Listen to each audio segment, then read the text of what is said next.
All right, people, your boy man Mike here, coming to you guys with yet another edition, rendition, edition, new edition of Atlanta Falcons Heavy Hitters, man. Go ahead and introduce yourself, the one at the top above me. Hey man, y'all know it's your boy Jew. Y'all go check out the channel Jew Talk Sports. We at y'all every Friday. It's another Falcons Friday. I'm hyped for the show. We got a lot coming for y'all in this show today.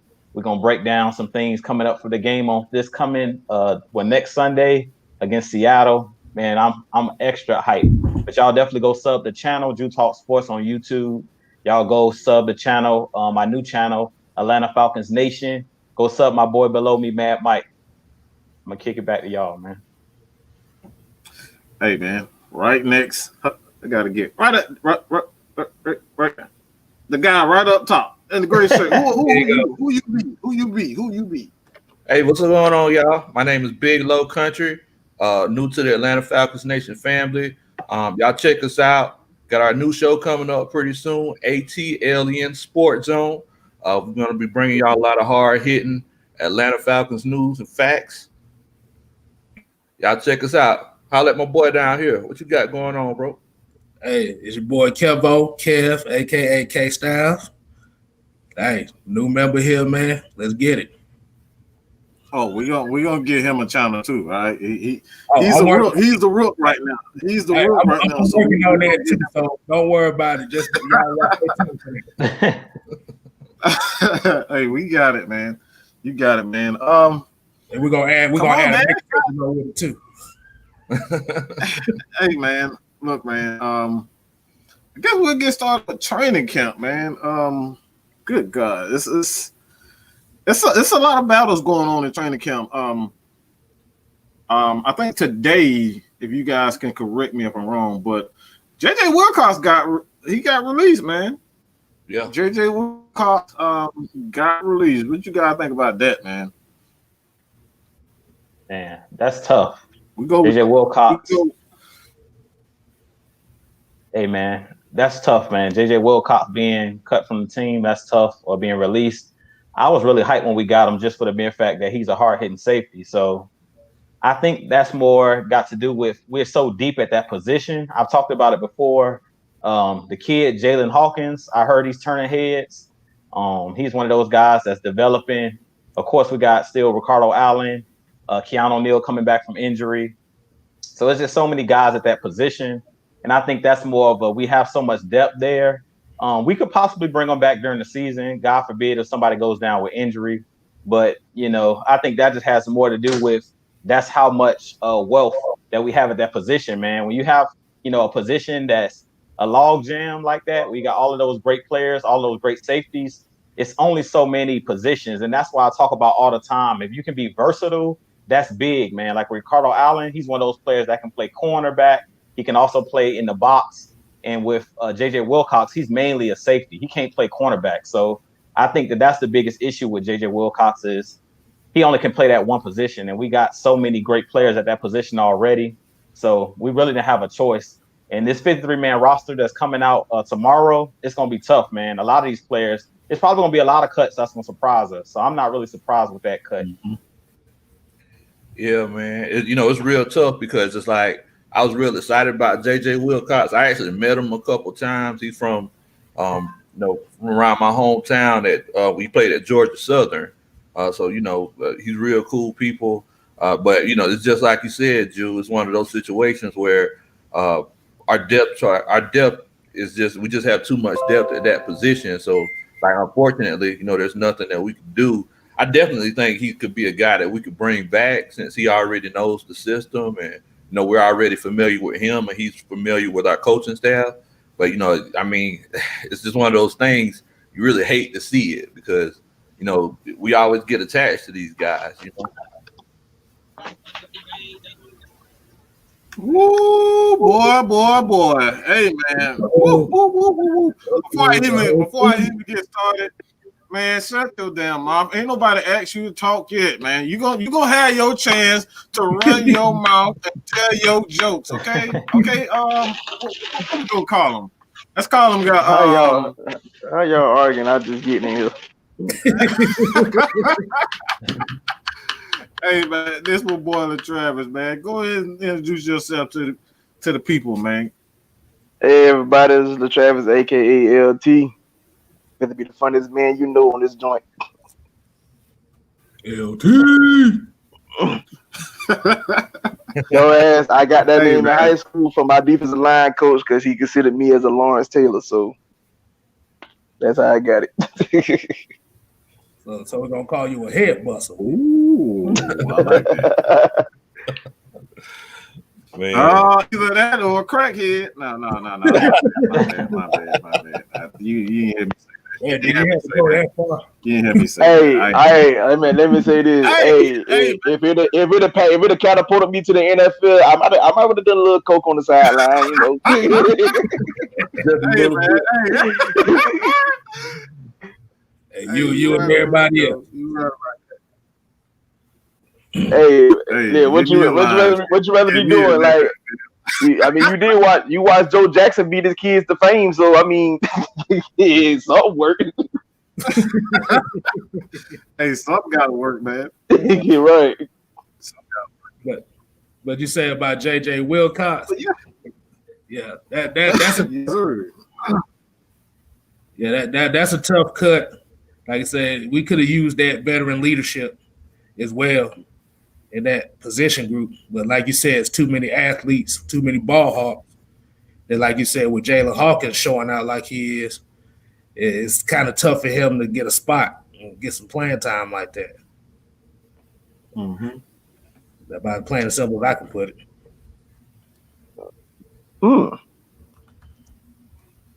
That's news to me. I didn't know JJ got cut. Yeah, man. Yeah, you sure did, bro. What you think about it, Trav? I mean, me personally, I would have rather him on the team because, you know, I guess, you know, insurance purposes for saying like him, because we did lose both him and Keanu Neal last year, so we didn't have that thumper at safety. You know, because I figured if Keanu went down, we'd have had JJ, but JJ went down like before the season started. So by us losing both, that lost, you know, that was that person. I guess that consider that fear factor going across the middle, but I mean, unfortunately, the man was cut. I mean, apparently, what Quinn and company is seeing is they seeing some great talent from their younger guys. So I'm a trust their decision because you know we only getting highlights every day. We can't see nothing. None of us able to attend training camp due to COVID-19. So I just have to trust their word for it, and we'll see come September 13th. Exactly. Yeah. Yeah, man. It's kind of like you said, you know, it's kind of like when you talk about Trav not having that head buster come across the middle. You know, one of Drew's favorite sayings is keeping your head on the swivel when you come across the middle. That's one of Drew's favorite sayings that he always say. So head on the swivel, dog. Yeah, you gotta have that enforcer to come through and, you know, knock some screws sometimes. It's very unfortunate though, due to the NFL rules these days. You can't pop people like you used to, because nowadays, like, you know, people like Julian Edelman and Wes Welker, they could thrive going across the middle. See, back when we was all coming up, you know, that was a fear factor. You ain't trying to come across that middle. If you saw 52 for the Baltimore Ravens sitting there, that was like, nah. Steve Atwater. I know that Atwater was no joke, boy. Him and John Lynch, Scott Case will knock your block the freak off, man. Like that, like that's something that I do miss about the game, man. It's like a lot of dudes, they literally instill like fear. We're talking about some major fear. You got them duck on when you try to go across that middle, boy. Like you try to stretch out if you want to. Yeah, like and your career will flash before your eyes. You stretch out. You try to stretch out if you want to. She'll make your ass golf after that. You know what? I'm gonna tell you. You know, you mentioned John Lynch. I'm gonna tell you an underrated safety doing that. Like during, you know, my upbringing time. He played for the Jaguars. A lot of people don't talk about Donovan Darius, but he was a headhunter too down in Jacksonville. So like, Like he don't get mentioned enough, and I always give that man credit because he won, like you said, he won no fear factors like a Brian Dawkins. Like you feared when you saw those boys' numbers when you came across that middle, you was like, nope, I'm good. I ain't trying to catch that. Like I listen. I said, rest in peace to Sean Taylor, but I'm gonna tell you, boy, I done seen that man put some fear, some foot. I done seen wide receivers do a pirouette when they saw him coming. It was like, nope, I ain't trying to catch it. I don't want it. I don't want it. Man, I never get when Sean Taylor hit that punter so hard. Those Sonic coins fell out his pocket that time. I'm like, boy. And this was the Pro Bowl. That was the messed up part. This wasn't even a real game. Like this is like this was like, you know, for fun, for kicks and giggles, and this man out here laying people in the wood. He's like, what you doing, bro? We got a whole season. Yes, sir. But I mean, like I said, during those times, man, they took that type of fear out of the sports. Because now, like I said, you have small receivers. They don't mind going across the middle because they know if they take a lick, you know, a flag gonna come out. It's just like with the NBA, how you watch these small point guards just run through the paint, and it's like, bro, like back in the day, y'all wouldn't run through the paint like that. Y'all would get smacked up by a center. If you talking about you could just run to the paint, get a layup. No, bro. Like they done changed the game because they done changed the game completely.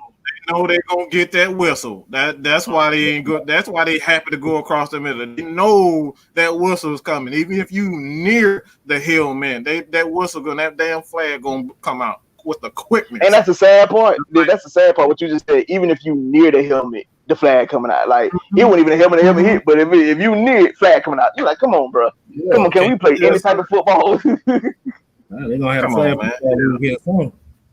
Oh yeah. And a lot of times it don't even be the defender's fault. Like you gotta look at it, the receiver catch, and they'll try to protect themselves by ducking their body. And so you don't win. So you went from being exposed to going into the hitter's range. So when he make the hit, now it's a helmet contact. Oh, flag out! You helmet contact. Like, dude, that's not his fault. Like he literally put his helmet where I was aiming at. I was aiming for his body. So how is my fault? Like. It's hard to play defense these days. I miss it. It's tough, I miss it with a passion. A question. All right, since this is really well, let's just get straight to Anthony right his question. Who will make the final cut and who is on the bubble? We can start at each position, or we can just we'll start with Jew. Go with Jew and kind of go around in a circle. Jew does below, and then we hit Trav. We can go just go how you want, man. The guys that stand out for you, who was on the bubble, who is it? We're gonna start with Deidre Sanat because we talked about him last week.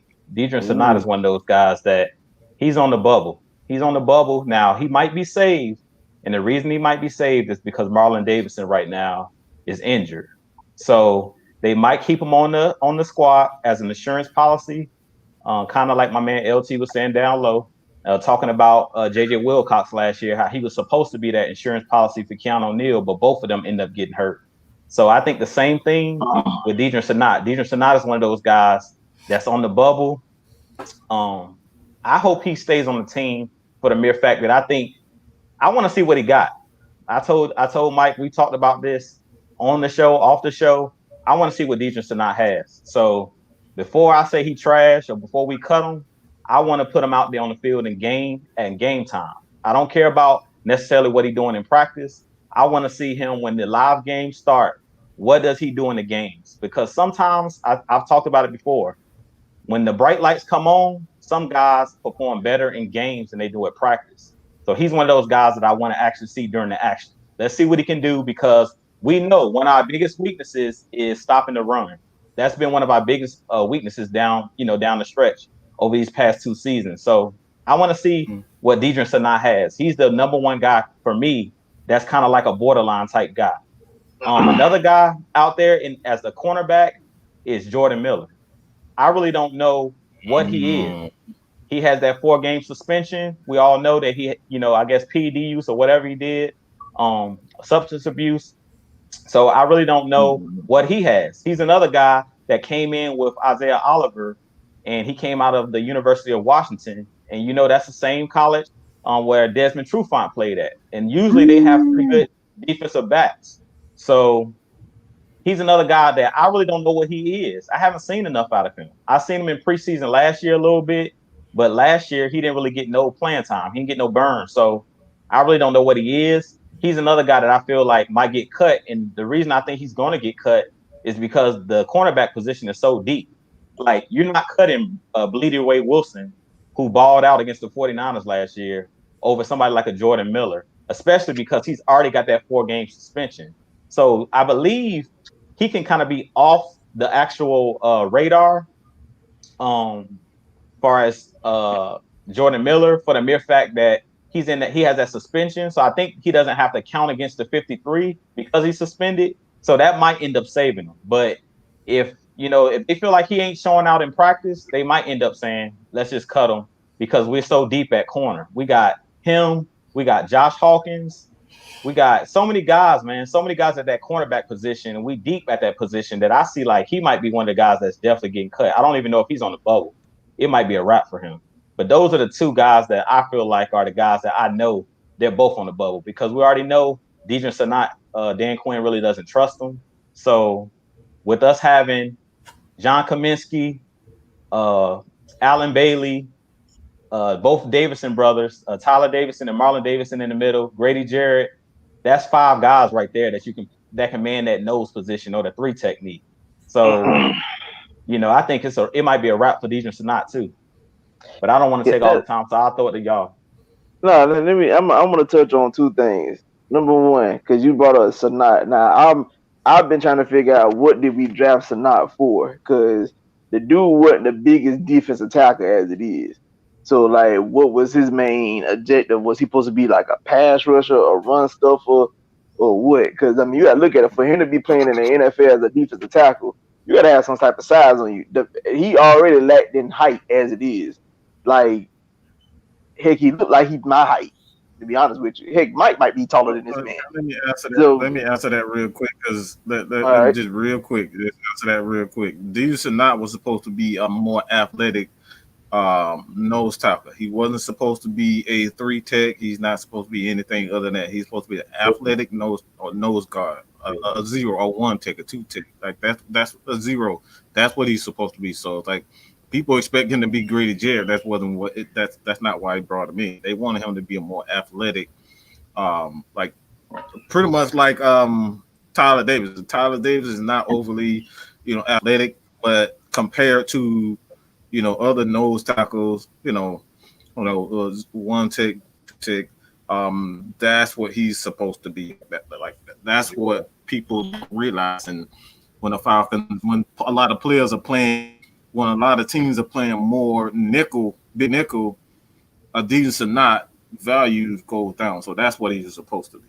Yeah. And then another thing to mention too, Mike, we all know how Dan Quinn is with versatility. Because it's like Deidre Sanat, with him being as athletic as he is, in those big packages, he can, in some situations, he can kick him outside like they did Adrian Claiborne sometimes. Let him kind of collapse that pocket for us as well. So you make a real good point with that. All right, another thing I want to bring up. He mentioned Breedy Bree. Really, that's what we going with, Breedy Bree Wilson. Hey man, come on now. He balled out, bro. Listen, hey, I don't want to hear that. That man, don't get me wrong. I commend him what he did against San Francisco. But I don't neglect everything else I saw for that man. We just ain't gonna skip past all the bad that I watched on film because he had a great game against San Francisco. Hey, man. We are not about to do that. Breedy Bree, really? I had a sweat job just for him and Office.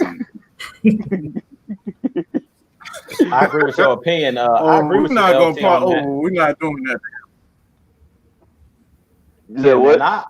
I agree with you, LT, on that. But what I'm trying to say is, if it's over Jordan Miller, who we haven't seen, and he continues to get suspended, it's kind of like when we had Jalen Collins. Y'all remember Jalen Collins? He was one of those guys that was like, it's not worth the trouble. Yeah. Well, he wasn't worth the problems. They're like, look, man, when he played good when he was actually on the field, but it was like he kept getting suspended. So they're like, if we can't look, I always said the best ability is availability. If you're not available, it doesn't matter how good you are. So I feel like you're right about that. You're right about that because I'm talking about what I think Collins was suspended for 10 games. And the minute he was reinstated to play, boy, they put the scissors to him quick. Like they didn't even give it no time. The minute he was like, "Oh, he can come back," no, you couldn't. It was over with. I mean, now I can't say this in the Falcons organization. They have been well in keeping down troublemakers in the locker room. So I can commend them for that. For the most part, during this tenure, they don't have no issues with guys in the locker room. If anybody becomes any type of troublemaker, they get rid of them quick. But we might like the player, they might be decent for us. They don't need that type of distraction. Falcons filter, man. Wow. Y'all know ever since Michael Vick left, we got that Falcons filter now. So, if a guy runs a little bit slower, it isn't as strong, it doesn't matter because he's a nice guy. Put the suit on him again. Hey man, hey man. Look, I don't. I'll just stay away from that. Kill, man. What did you think, man? Who you got eye on, man? The one that I say, and the one that I hate to say the most, I say Ito Smith. The only reason why I say that because Jews boy, right here, busting that ass in training camp. So he looked good. And I think what the problem with Ito Smith is he can't pass protect. And I think this year you really need to protect Matt Ryan. You need that pass protector because you got Ty Gurley, who's really setting the standard for what they want as far as an all-around back. And then, like you said, Brian Hill, even though he cut that weight, like I said, he can still catch the ball out the backfield. So where's Ito Smith going to fall in line at? Because you got Quadri Olison. That should go line back in case you want to give Todd Gurley some time. You know what? We made a drastic mistake. We should have signed Leonard Fournette. I hope everybody kisses. Man, I hope everybody kisses sarcasm in there. Everybody got quiet. I was about to mute the living hell out of your ass. I was about to mute the hell out of it. Who you got, man? Who you got eyes on? Talking about me? Well, like he touched on Ito and I. That was. Oh, okay. I bet. Yeah, I mean, I ain't gonna lie to you. I think Deidris or not. It's like it's kind of like I said last week. I mean, his story and everything is a real good story, but we just got too much depth, man. At that defensive tackle position, with your boy, with the Davidson brothers, Grady, Allen Bailey. Everybody forgets about Comiskey. Everybody always forgetting about Comiskey. I think, I mean, we just don't have enough roster, and then I mean, all these wide receivers that we have. I mean, I really like Olamide Zaccheaus. But I don't know which one it'll be, but I think one of these wide receivers that we really like might be walking out the door. It might even be Laquan Treadwell. I think we were talking about that yesterday. So I mean, yeah, they're going to be a lot of stuff that's going to hurt.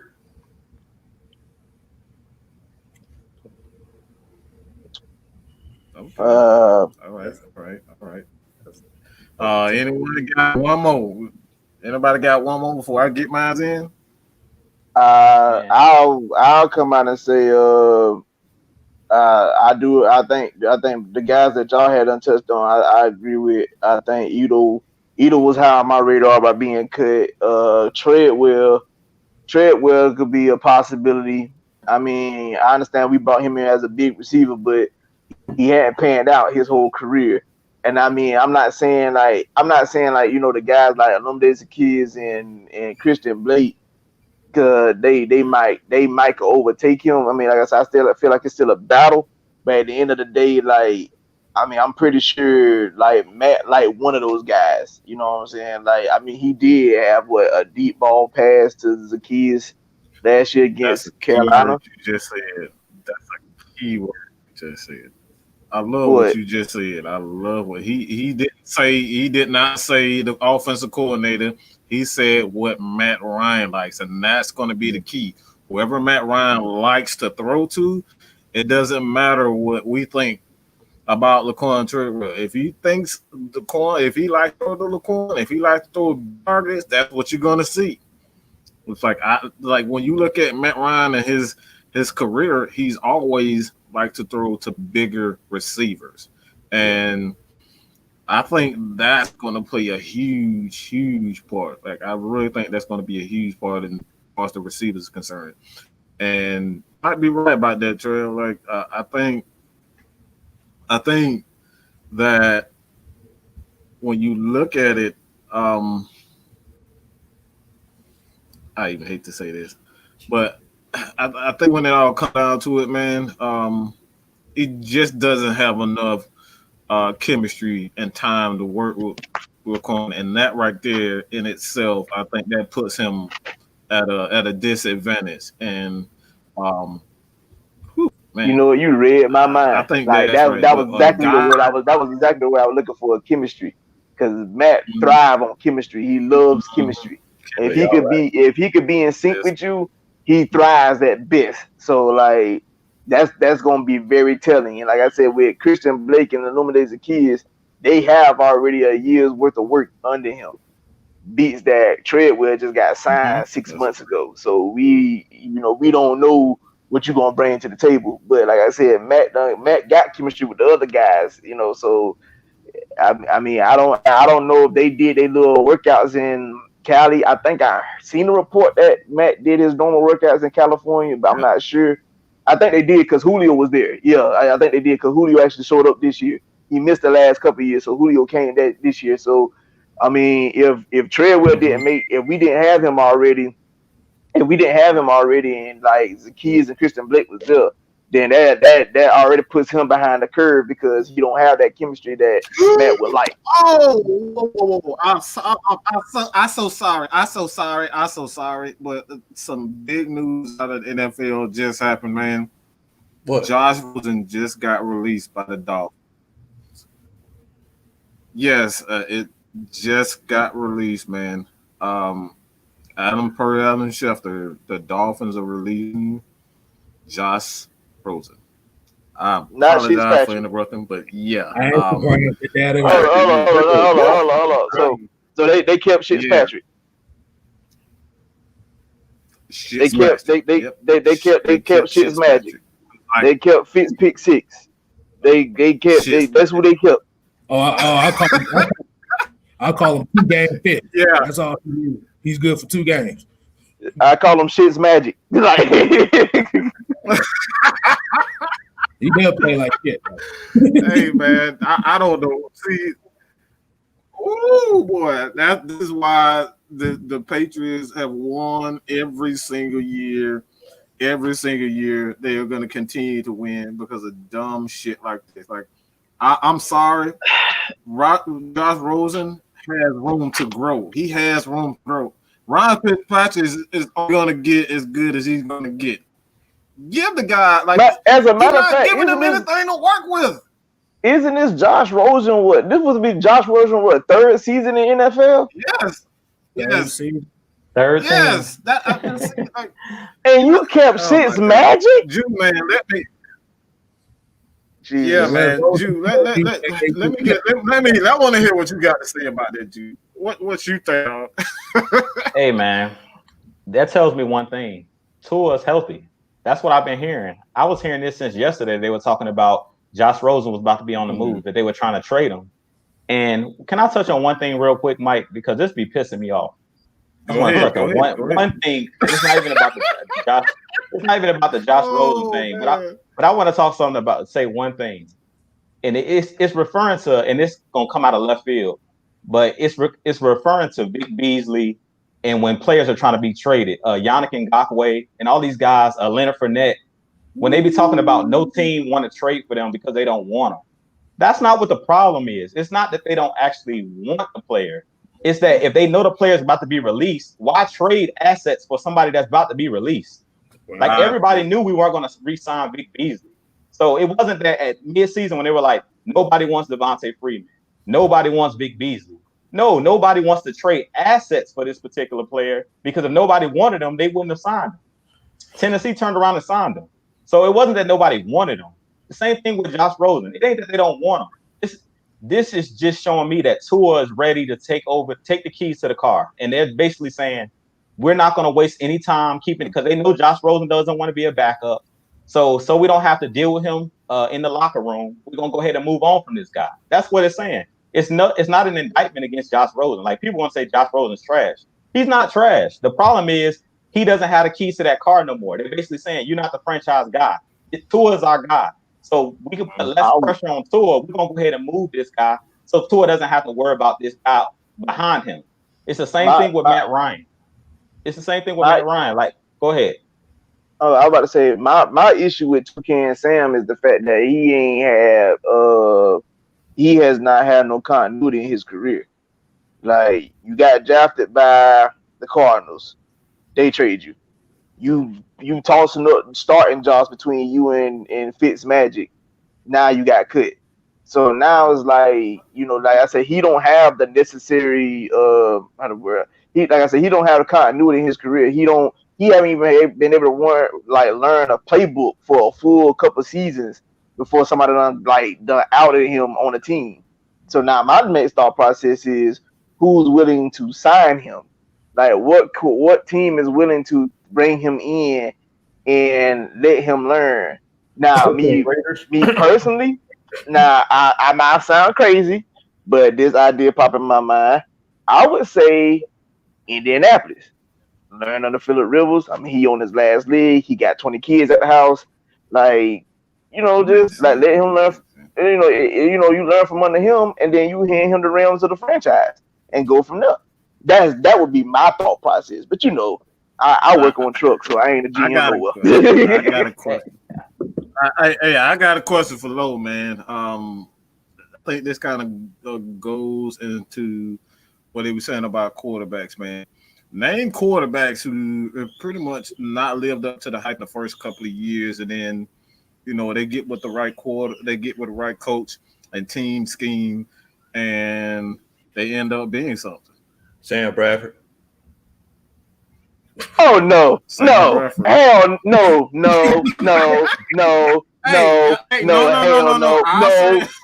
He's trolling. That man need.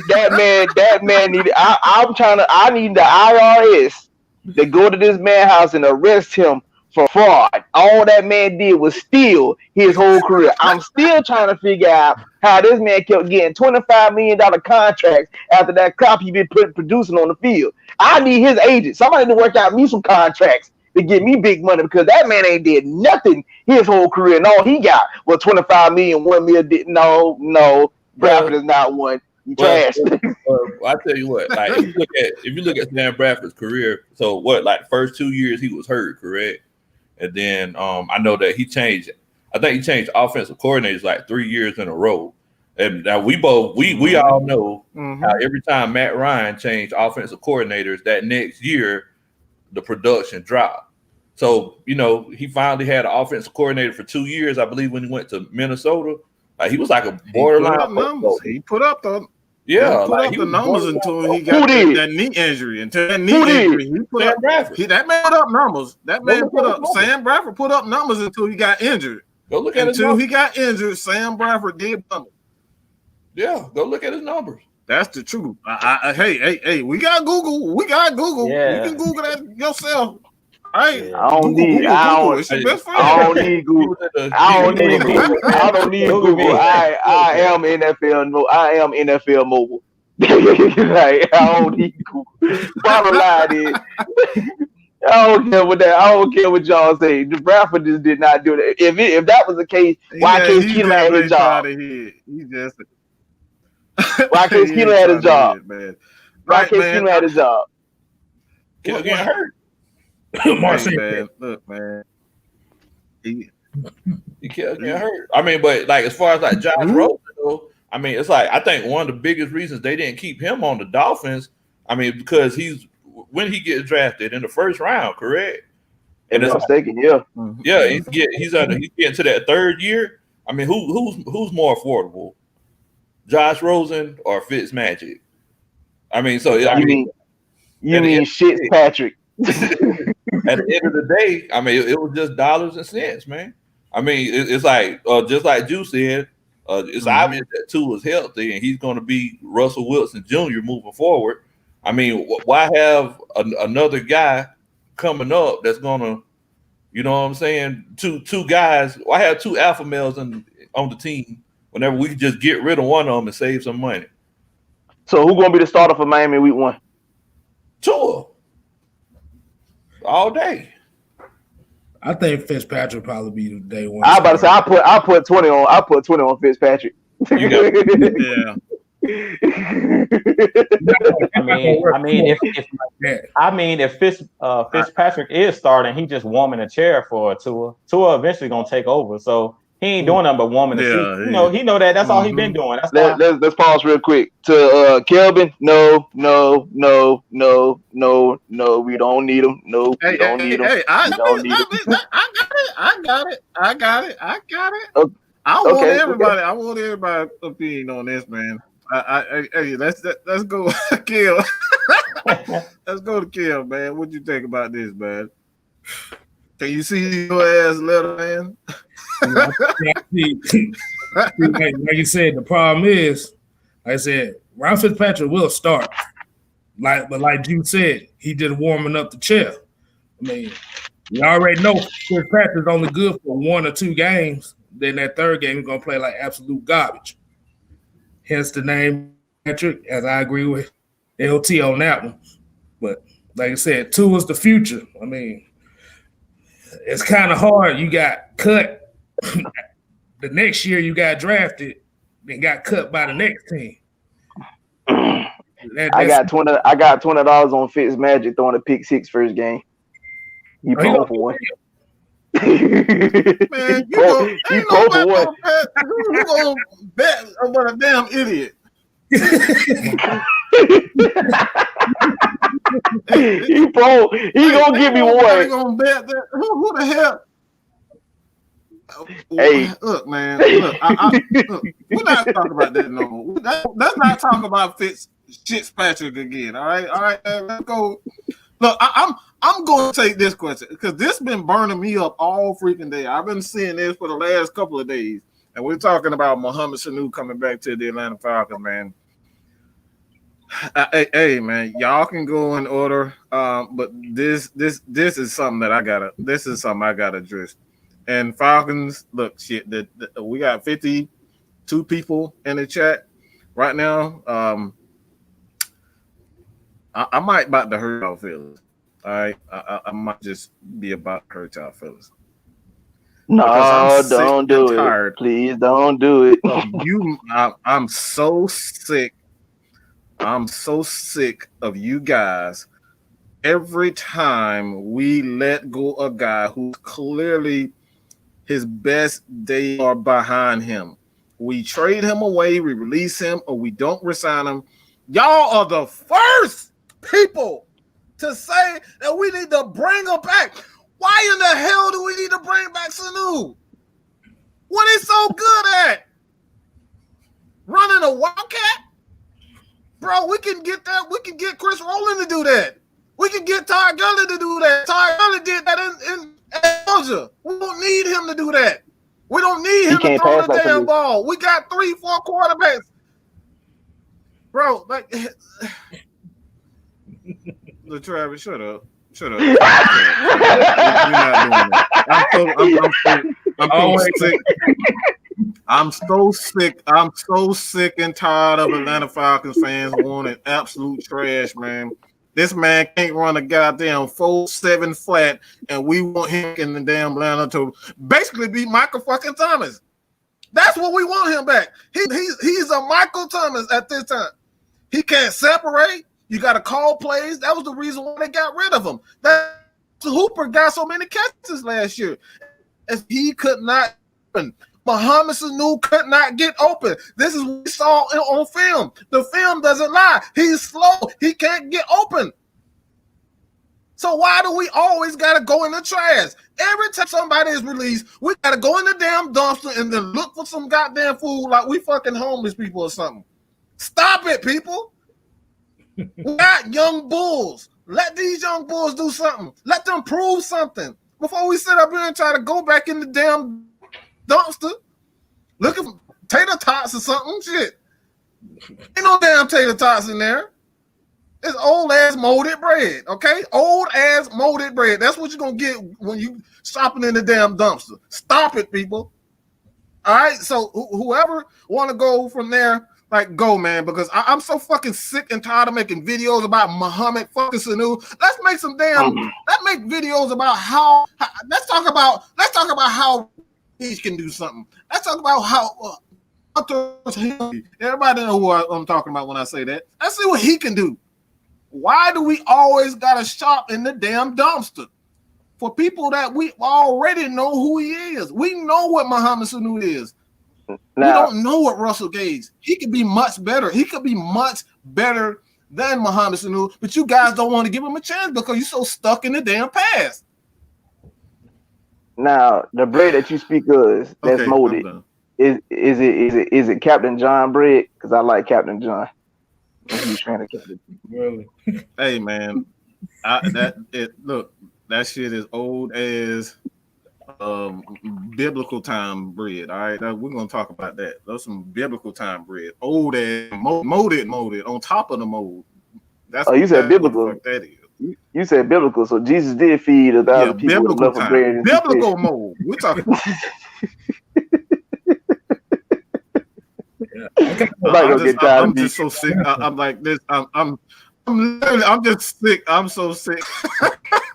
Just sick. I'm sick and tired of Falcons fans always want to go in the damn dumpster for old players. Michael Vick is 40 years old. Let it go, people. This is what I'm talking about. Let it go. Let it go. Please don't bring him up. Please don't bring him up. I'm sorry. I'm sorry. Please don't bring him up. Hey, I'm sorry, dog. I'm sorry. I'm sorry. You guys go, man. But I had to get that on my chest. Like I'm so sick and tired of Falcons fans living in the past, bro. Let our players let these guys do something. All right, that's my thing. All right, you guys. There's some questions in there. Y'all take it from here, man. I'm done. I need to sip of water. Let me say this. I went on a rant too the other night. Mike, you've seen it. Drew, I think you and Tony, y'all seen it as well.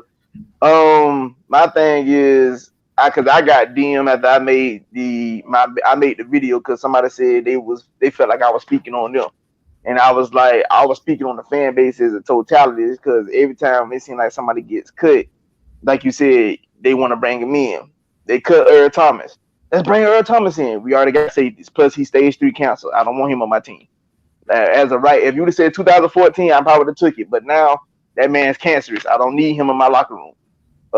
You cut Leonard Fournette. Let's bring in Fournette. We already got several backs. We don't need no more. Now you say they cut Sanu. Let's bring in Sanu. We don't need him. That's why we talking about possibly losing Laquan Treadwell. Now I even seen the Falcon fan today. They said let's sign Adrian Peterson, and I didn't know whether I wanted to slit my throat or put a gun in my mouth. I was good for a second till you brought that to my attention. I'm just oh my God. Adrian Peterson, really? Are we that desperate? Falcon fans, do y'all want to win a Super Bowl, or y'all just want to look good and be talked about on ESPN? Because at the end of the day, I want to win a championship. I want to be able to hoist that Lombardi up and watch my Falcons. When I see them clock hit triple zeros and we got the lead in February, whatever date that is, the very last game of the season, and we hoisting up that Lombardi, I want to be on social media crying like a punk on the floor because God, I finally saw it. My team won a championship. As a fan of the Lakers, I've been there 5 times. As a Duke Blue Devil fan, since I've been watching college ball, I've been there 3 times. All I want to see in my lifetime is the Falcons to win one. I just want one. That's it. And some of all these offensive weapons ain't gonna get you that. It seems like everybody's still thinking that it's 2010. Everybody's like, oh yeah, let's get Adrian Peterson in like it's 2010 and he could run for 2,000 yards for us. Like, come on, y'all. Come on, man. This dude is old as Methuselah. Come on. And we got 5. Not Methuselah. Not Methuselah, boy.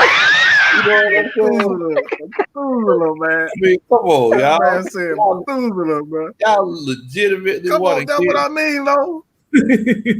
I tell you what, Falcons fans, if y'all think we should take Adrian Peterson or Mohamed Sanu, let me see you put a 1 in the chat. If I see, but I bet I see one. Yeah, I bet I see that nail one of that chat. Everybody's entitled to their opinion. Mike ain't gonna be too mean. He ain't gonna be too mad at you, man. Mike's not gonna be too mad at you. I might put your ass in timeout for about 30 minutes. As much heartbreak the Falcons have bestowed upon me in my lifetime, the fan base will make me denounce my fanship as a Falcon fan. Good God.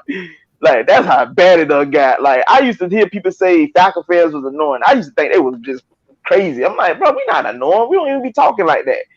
But as my followers grew on Twitter and now I see y'all talk, good God, but y'all really are that annoying. Like, we have not won nothing for us to be feeling entitled. That's the biggest problem that I have, the entitlement. But we won. What championship have we got? What have we done for us to be feeling so entitled that we deserve X, Y, and Z, or we can talk the most? Listen, I'm trying to be as humble as possible. Now, the day I get a Super Bowl, then I'm a brag, gloat. I'm going to be calling, as my big bro used to do to me, he's a diehard Steelers fan. They used to call me sometimes on work nights, 3 o'clock in the morning, just to say, yo, Falcons suck, and hang up.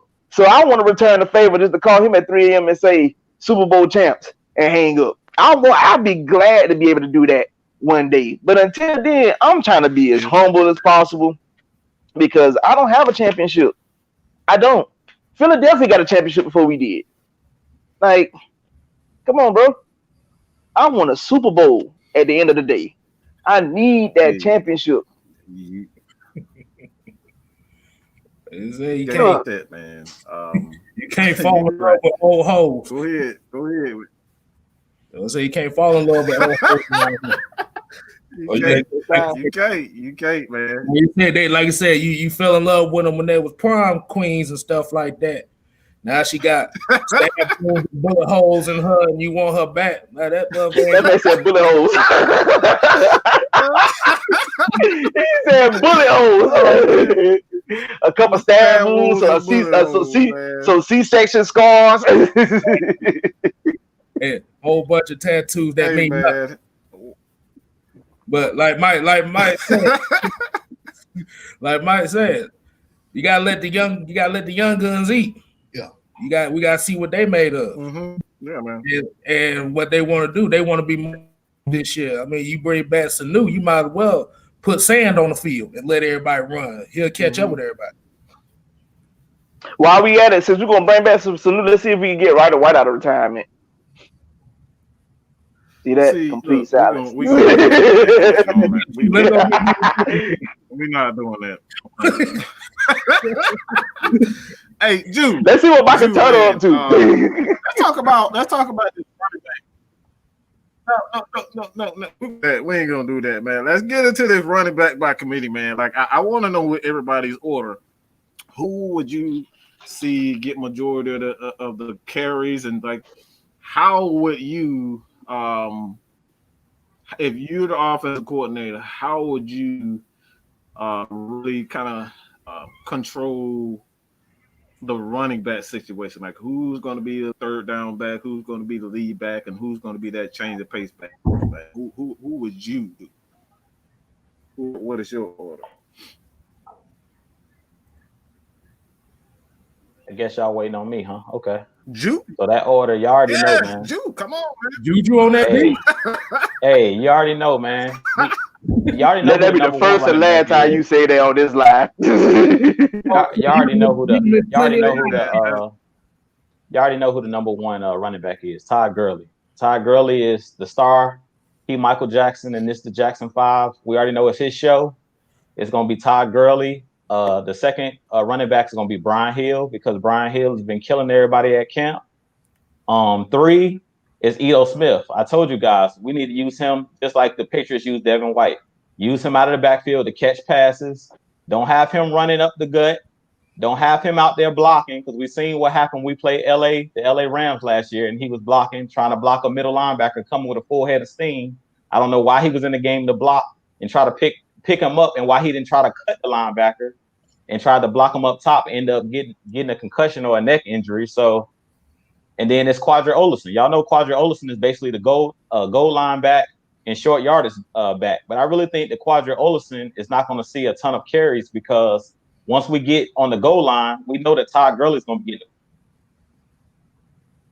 the football. Either Todd Gurley or Brian Hill, but mainly Todd Gurley because Todd Gurley is a touchdown score machine. He always has over 10 touchdowns. So it's the Todd Gurley show.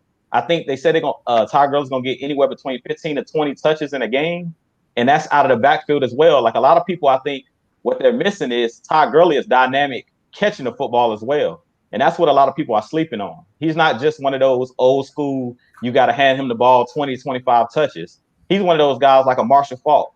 He can catch the ball, he can run the ball, and you can use him as a Swiss Army knife. You also can put him out as a wide receiver, and he can just run routes. And you line him up against any linebacker in the league, it's a mismatch for the most part. The only person probably can keep up with him is on his team, and that's Deion Jones. Any other linebacker in the league, they ain't keeping up with Todd Gurley one-on-one. So I feel like it's really the Todd Gurley show. Todd Gurley's going to really ball out because you got Julio Jones, you got Calvin Ridley. You can't watch everybody. You can't double team everybody. So if you double team and triple team and Julio, out of the backfield, it's going to be man coverage pretty much every time unless they're in some type of zone, cover 3, cover 2. But I really think that Todd Gurley's going to eat. And what's going to end up happening, once he start eating, everybody's going to move up. They're going to have to load the box because Todd Gurley is one of those guys that's a top 5 running back in the league. A lot of people were talking about last year when he was injured. He still had I think he had about 14 touchdowns last year. So I'm like, even on an injured, even in a season when he was so-called injured, he still balled out. So I really feel like it's going to be pick your poison. But I really think that right behind him is going to be Brian Hill. Him and Brian Hill going to get the bulk of the carries. I don't even think all 4 of those running backs are going to dress every game. I really see Quadri Olison or Ito Smith being over there in a jumpsuit, holding on, with a clipboard and an earpiece in their ear. I don't see all 4 of those guys dressing out because you're going to need the defensive depth. So you're not going to be able to have all of those guys dressed out, all of those wide receivers, all of those running backs. You guys remember last season where half the season, Brian Hill and Quadri Olison weren't even dressing for the first part of the season. So I see the same thing this season. I see them dressing probably 3 running backs each game.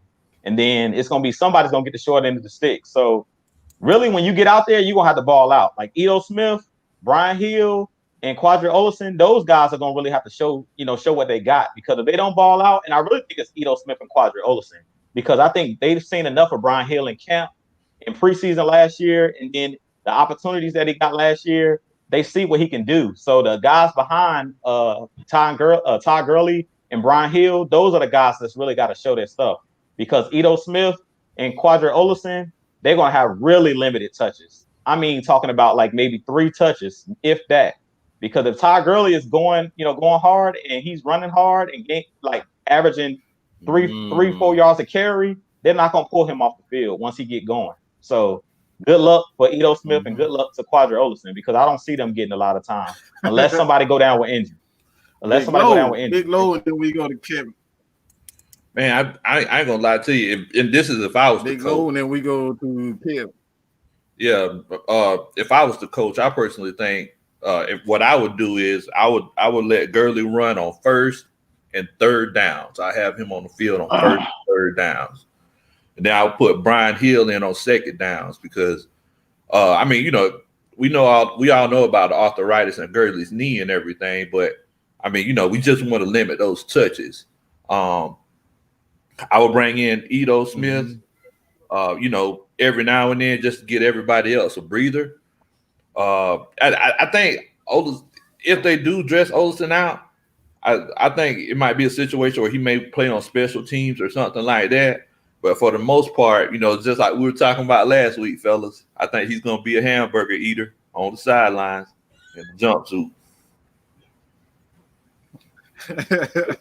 What do you think, Drew? I mean, yeah. Well, I think we already know Todd Gurley's gonna get majority of the carries. I think the backups are gonna be dependent on the matchups on defense.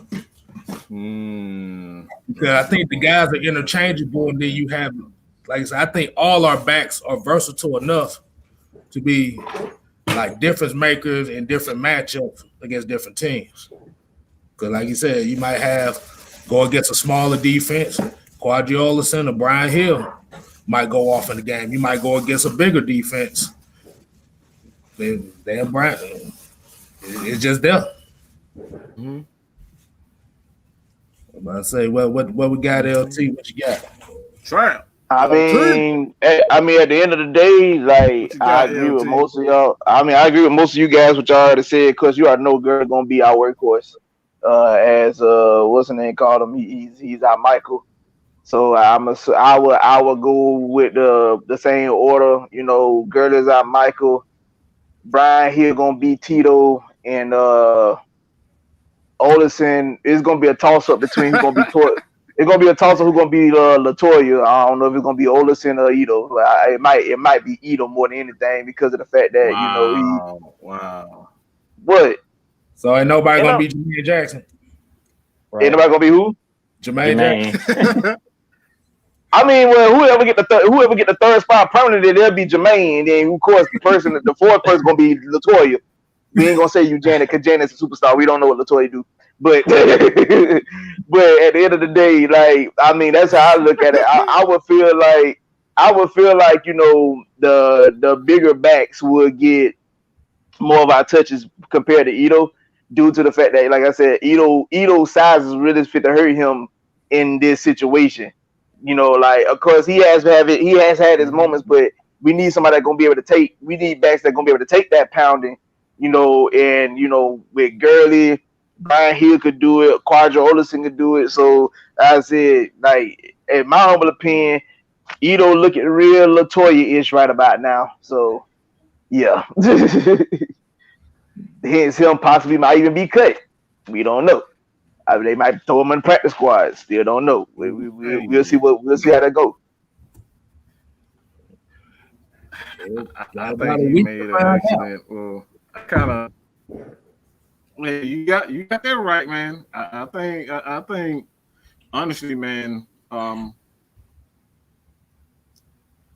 the way the roster on the offensive side of the ball is looking, I can definitely see a small trade happening for the Falcons. Especially with the offensive line. You got a rookie left guard for the most part. You got Carpenter, who he's a veteran piece. At this point with his contract, he's damn near, impossible to trade and just cut without, ending up like the damn Saints with $78 million. $78 million in dead, like, cap roll. Like, what? Like, bro, like, they really trying to go for it. But when it comes down to it, man, I could really see that the Falcons, I could really see Ito Smith being one of those guys who could possibly be traded and released, because, like, I don't see why you would invest in Quadri Olsen, barely give him a year to prove himself, and he's gone. You know what I'm saying? It's like that there tells me that, one, Thomas Dimitrov is on his way out because he's giving up on one of his projects. Like that. Make no mistake about it. Thomas Dimitrov runs that offense. That's his offense. That's he and Matt's offense. Yes. Dan Quinn has a say-so, and I said this all along. He has a say-so. Rich McKay and Dan Quinn were supposed to work together. They were supposed to work together. Dan Quinn, not Quinn, but Thomas Dimitroff and Matt Ryan were supposed to work together. When that compromise, when the Falcons had to essentially, Rich McKay had to actually kind of deal with some things with the dome and whatnot, that kind of got Thomas Dimitroff, put him in a position where he wasn't qualified to run the defense. He's never been qualified to run the defense. He knows how to scout players, but actually bringing in players to complement each other. That offensively, that's more of his forte. And having a guy like Dan Quinn, man, and Rich McKay together again, man, I think Falcons, we kind of saw that last year towards the end of the season. That defense was absolutely on one accord. That's the first time in a long time that I've seen them on one accord. We're talking. Guess where they were ranked at? Coaches, the players, they played. Guess where they were ranked at? Top 5. I know top 5. I know the top 5.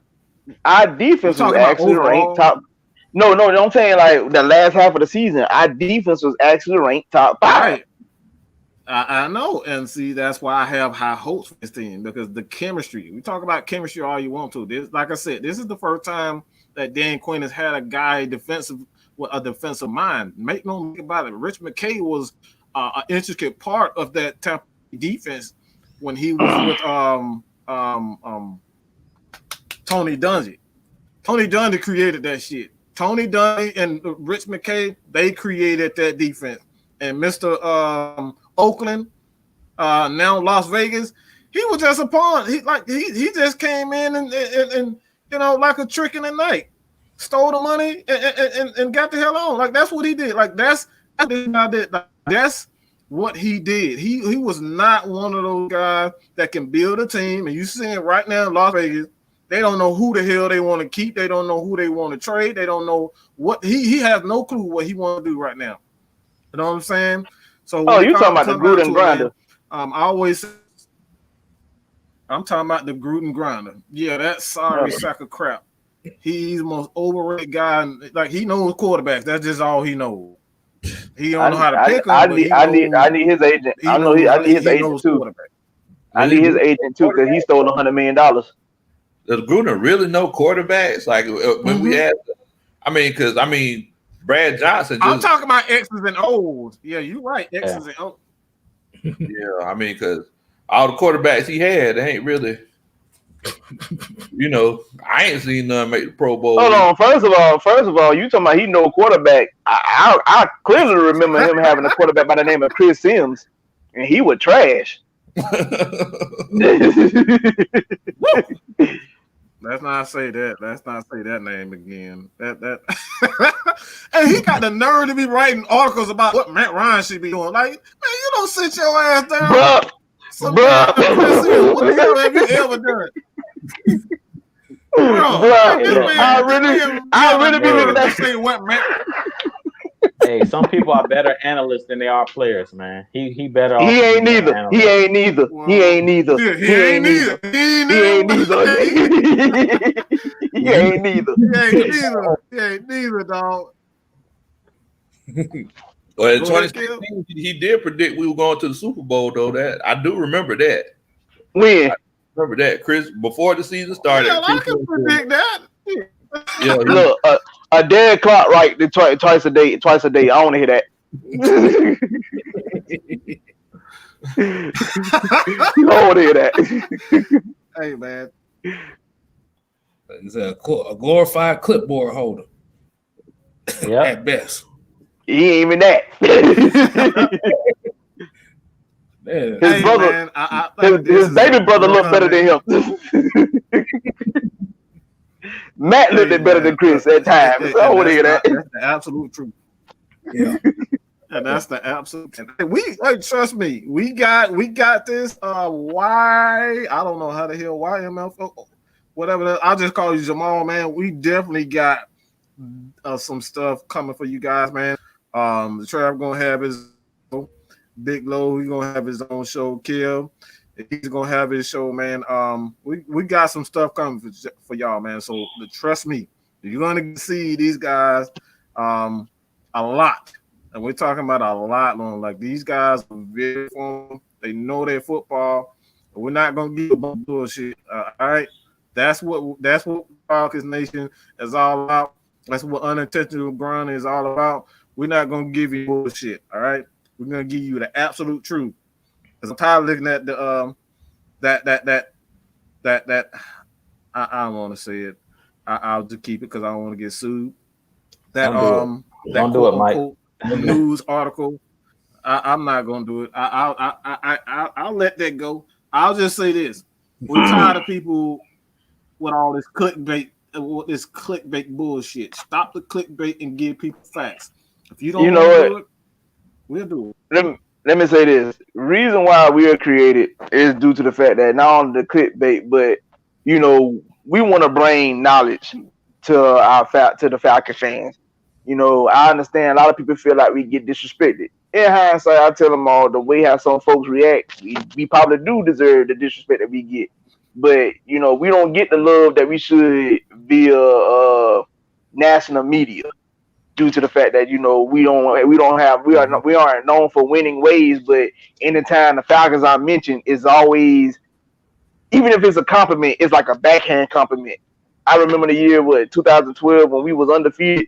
Practically, we the only undefeated team left, and I think that's the same year they started the power rankings, and it basically took them everything getting them to basically like not give us the number one spot. We the only undefeated team left.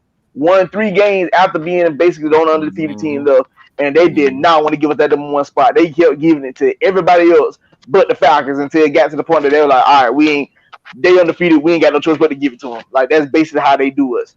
So, you know what I'm saying? But people always talk about, like if you look at First Take, if they talk about the Falcons, Stephen A. Smith, you got Matt Ryan and Julio Jones, who's a baller, Calvin Ridley, who's a stud, this, that, and the third, but X, Y, and Z. See, you can't just give us props. There's always a but behind it, even if we're doing well. So that's why all these guys are here today, because now we want to be able to put out positivity within the Falcons fan base and Falcons Nation, along with giving knowledge when knowledge is need to be given. Because I hate to say it, but a lot of Falcons fans, y'all not knowledgeable at all. I hate to say it. I don't want to sound like I'm mean when I say it, but that's the facts.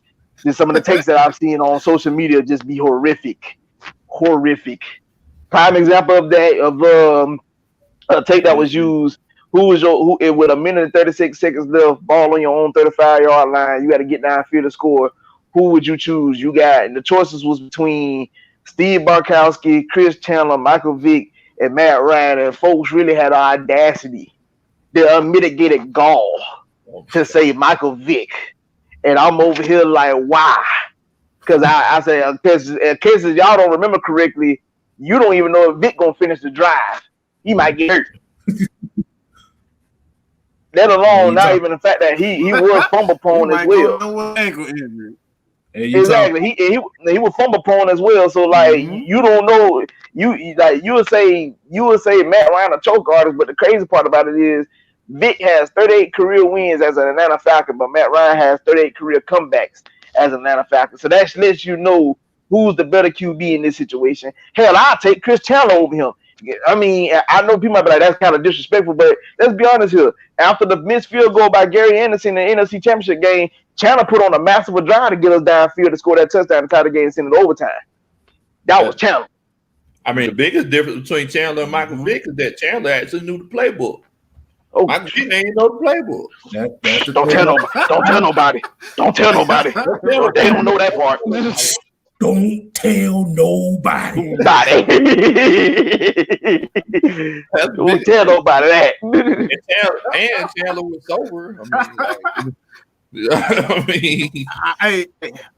I'm about to say we forget that Michael. Wow! You threw that one in there too.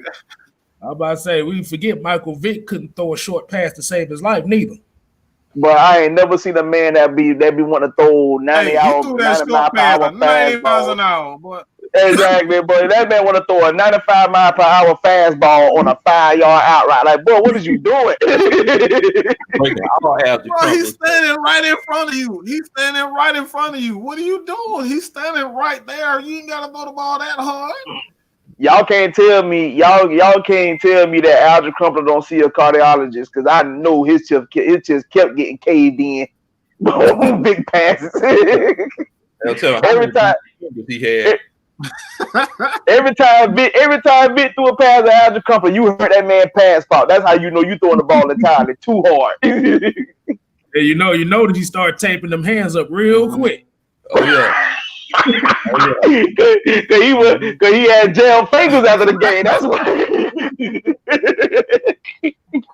Shoot, it rough catching that man pass. Change the subject. Just let me change the subject real quick. Hey, look, man, Michael Vick. I'm just tired of. I'm honestly just sick and tired of just Michael Vick, man.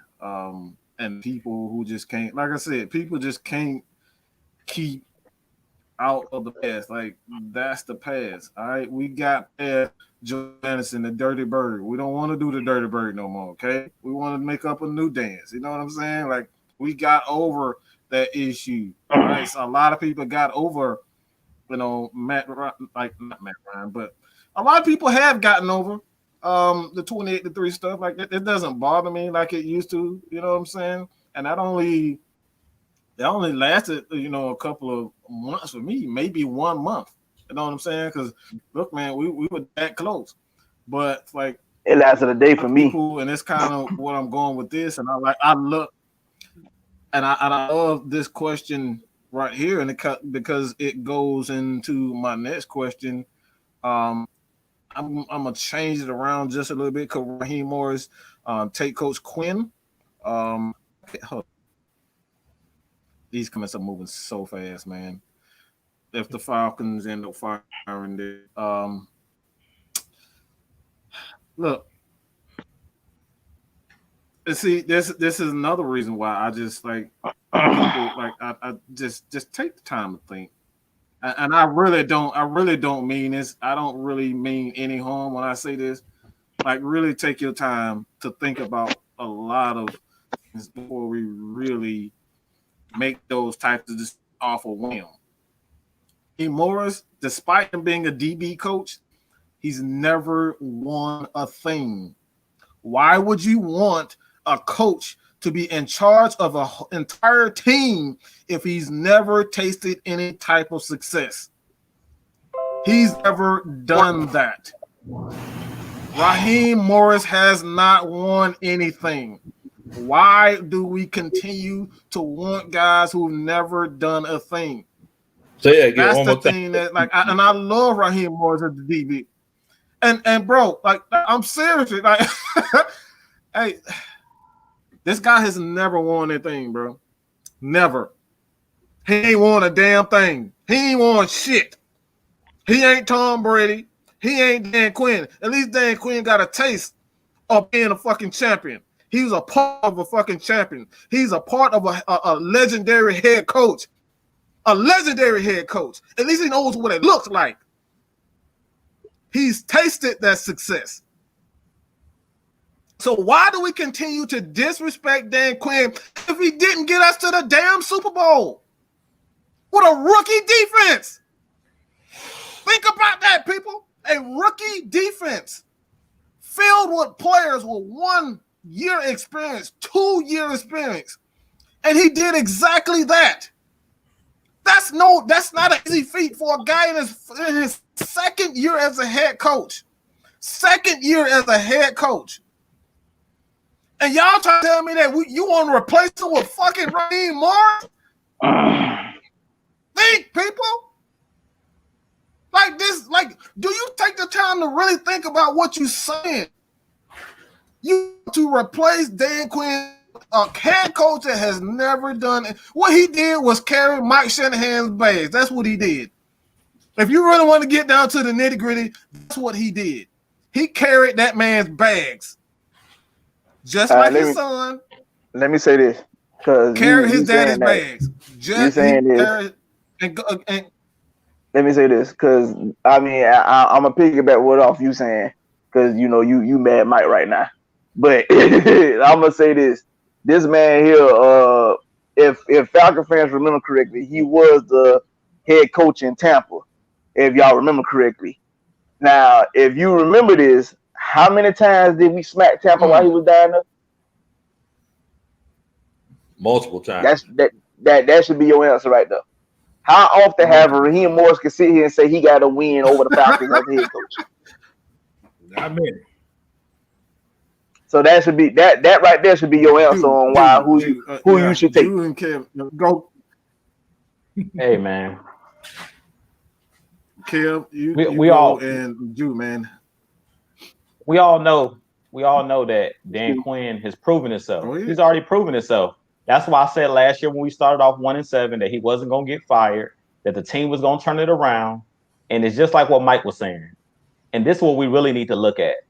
As long as Matt Ryan and Julio Jones want Dan Quinn there, he's going to be there.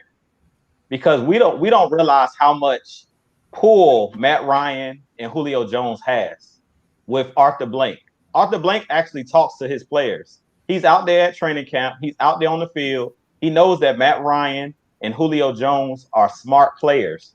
So when Julio Jones came out in the locker room after starting 1-7 and basically chewed out the team, basically said that this is not Dan Quinn's fault. Players are not out here executing. Players are out here doing their own thing. They knew right then and there. I knew right then and there that Dan Quinn was not going anywhere because the worst thing you can do is piss off your star players. It's just like basketball. If you piss off your star players, Julio's not a diva. But if they try to make the Atlanta Falcons a circus and they start this every year firing head coaches, Matt Ryan and Julio Jones can demand a trade. They got that kind of pull. Trust me. People was asking me on my channel, why did Yannick Ngakoue get traded from Jacksonville? Because he told them that he was not going to play for them. Plain and simple. Even if he had to sit out, he said, I'm not playing for you guys. So the reason that the Vikings got the steal that they got and they did get those first round draft picks that they wanted is because they realized that Yannick Ngakoue wasn't bluffing. It's the same thing with the Atlanta Falcons. If Matt Ryan says that he wants Dan Quinn to be his head coach and Julio Jones said that they go to Arthur Blank's office and say, this is our head coach, he's going to lead us to the promised land, Arthur Blank is going to listen to those guys because Julio Jones and Matt Ryan don't grow on trees. Like, we really disrespect those guys, and we need to start listening to these guys when they talk. When Julio Jones says stuff, I listen because Julio Jones don't say a lot. So when he came out and stood up for the head coach, he didn't say nothing when we fired Mike Smith. Neither him nor Matt Ryan said a peep. It was quiet as church mice in that locker room. Then nobody stand up for Mike Smith and say, hey, we want this guy. He can lead us there. They seen what Dan Quinn has. They know that Dan Quinn is a leader of men. So they know what he can do. They know what he can do. So I don't care what the fans say. I don't care what the media says.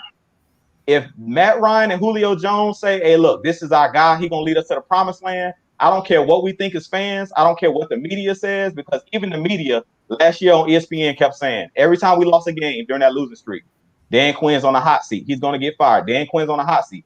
I kept telling everybody, as long as Julio Jones and Matt Ryan are speaking out on his behalf, and as long as those players are talking about we fighting for his job, I already knew it was a wrap. When we beat the 49ers, that just put the icing on the cake. Real talk.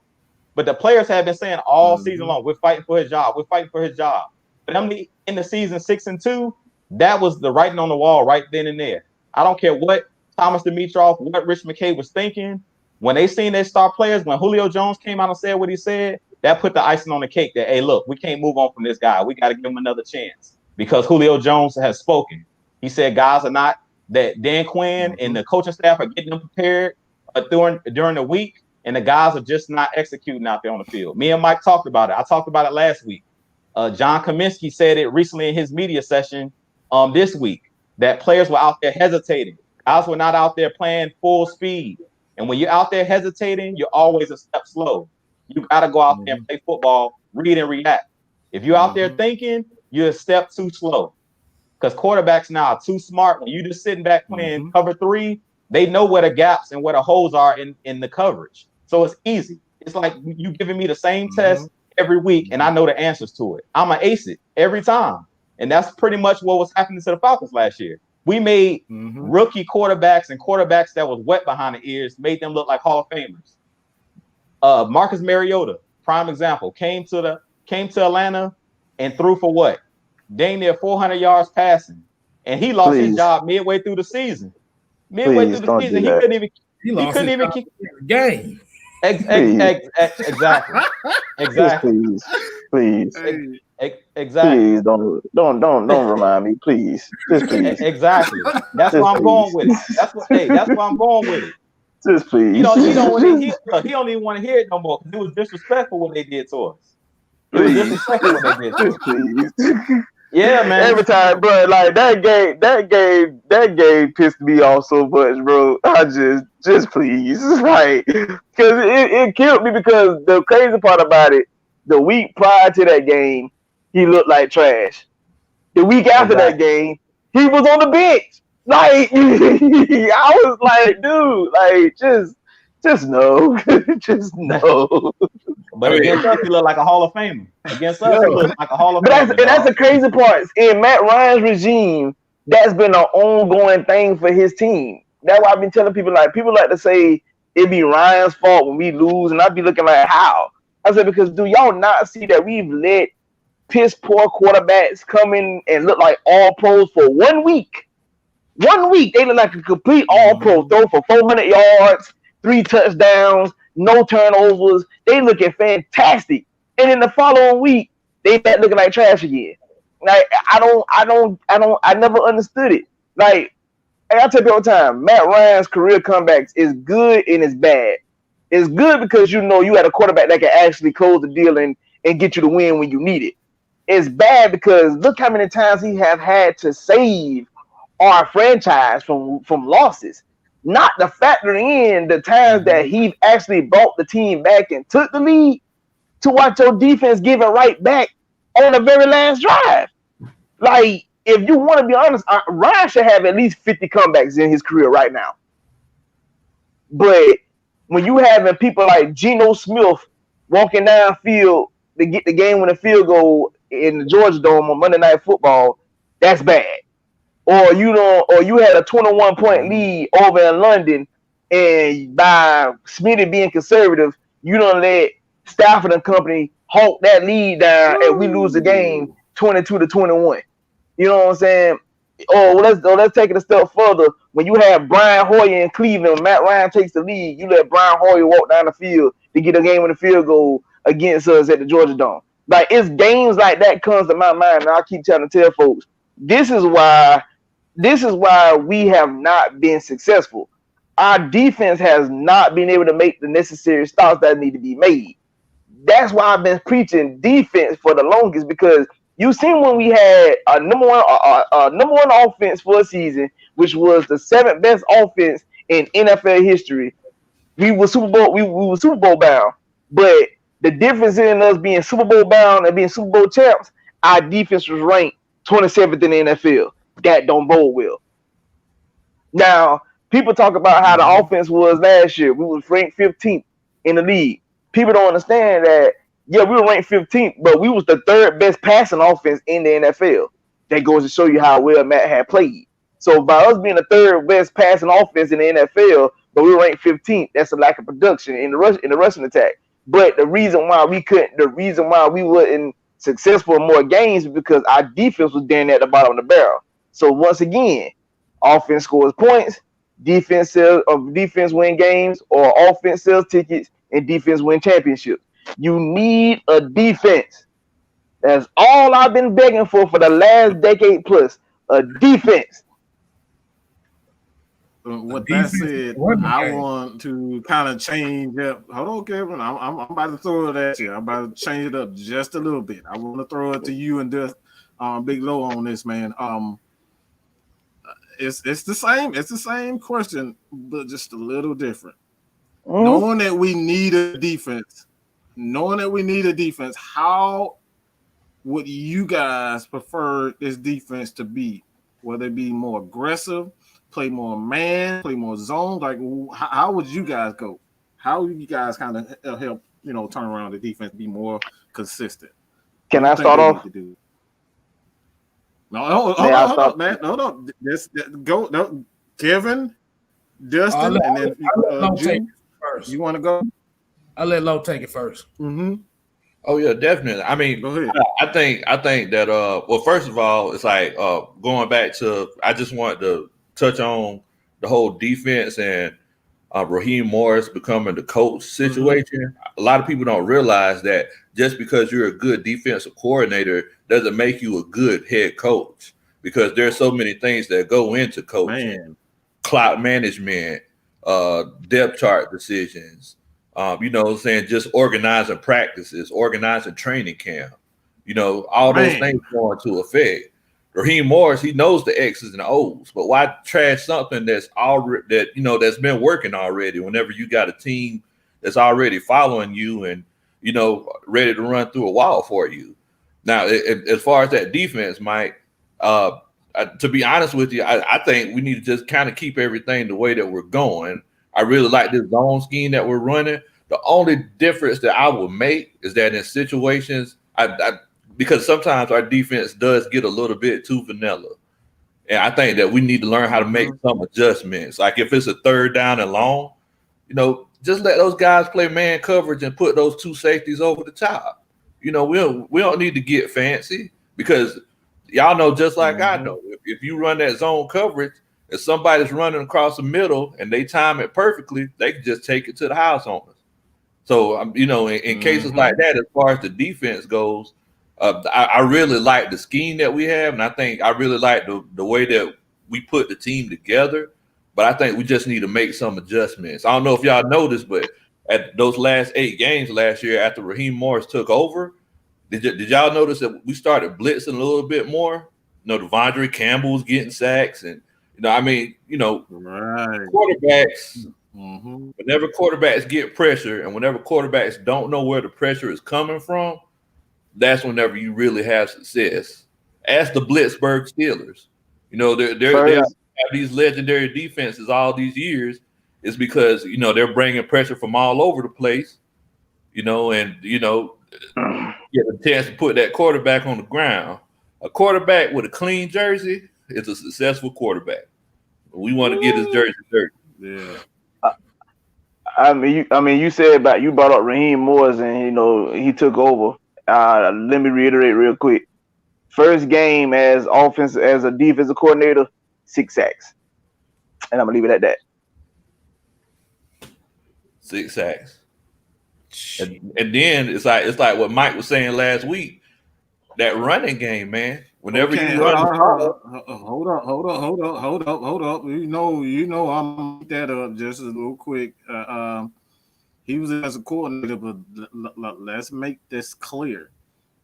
They were calling plays together. He and Jeff Olbrich were calling plays together. So we're not gonna give it all to one particular person. That's true. Right? That's why I have an issue. And that's why I have an issue. We want to give everyone, one person, all of the credit, and that's not how teams work. That's true. Bill Belichick has been successful because he allowed his defensive coordinators to do their job. And when they weren't doing their job, that's when he stepped in and did his thing. So it's a collaborative effort. So that's why I always have an issue with people as far as like want to give everyone the credit. Kill, man, what you think, bro? Like how should the Falcons kind of dictate the defense in your opinion, man? Well, Lowe kind of hit it on the mark. I mean, you have, like I said, you got to get pressure on the quarterback. I keep the blitz coming. And like you said, it's a passing league. You got to get them off that spot in less than 3 seconds. I mean, you got to bring more body. You got to be more aggressive. And I think the one thing about this team that I do like about the defense is you got ball hawks in that secondary too. So, like I said, let them, like I said, get pressure and let them make the plays. You keep it going like you did last year. Yeah, man. I agree with both of y'all. Keep the pressure coming, and I would mix it up. It's no more we're going all zone. We're gonna play man, we're gonna play zone, we're gonna mix it up. I wouldn't stay with one. I wouldn't give them a steady dose of nothing. I would have your head spinning as a quarterback because you wouldn't know what I'm gonna do.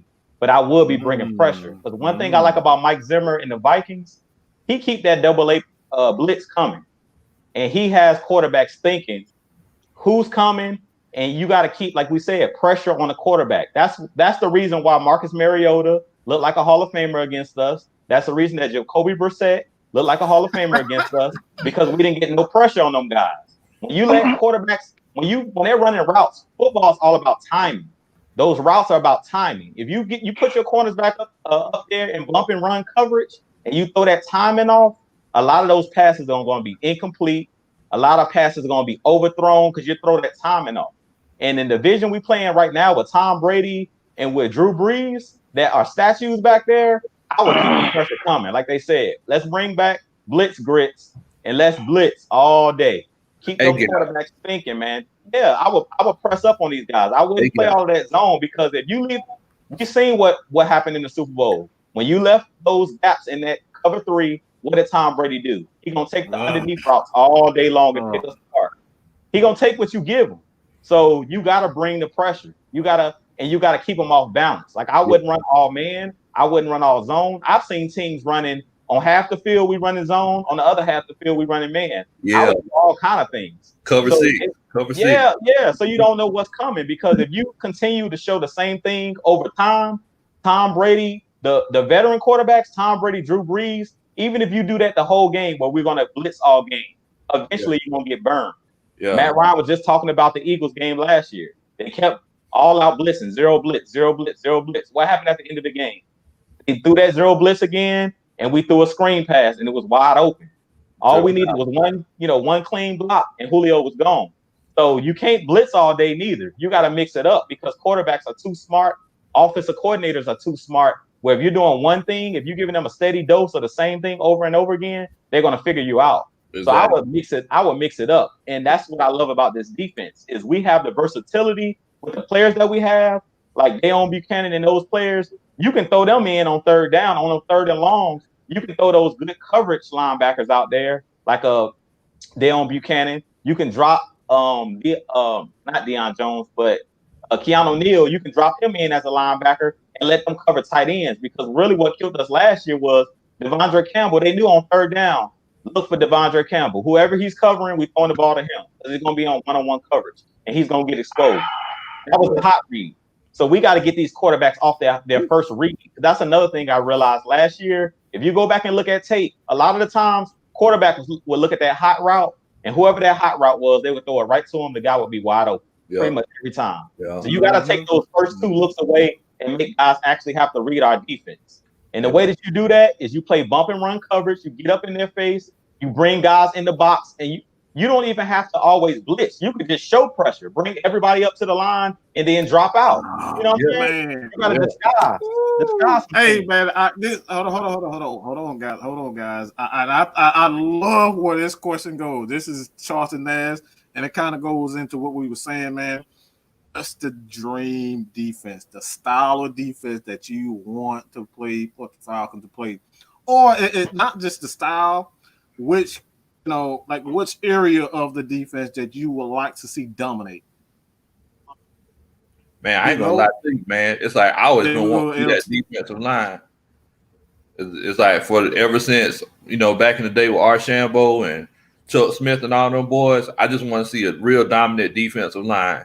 If your defensive line dominates, then it makes everybody's job easier. It's like checking back with Jew. It's like, I don't know if y'all remember, but in the Super Bowl and over the years that we played the Saints, almost every time we sacked Drew Brees and Tom Brady, what position sacked them?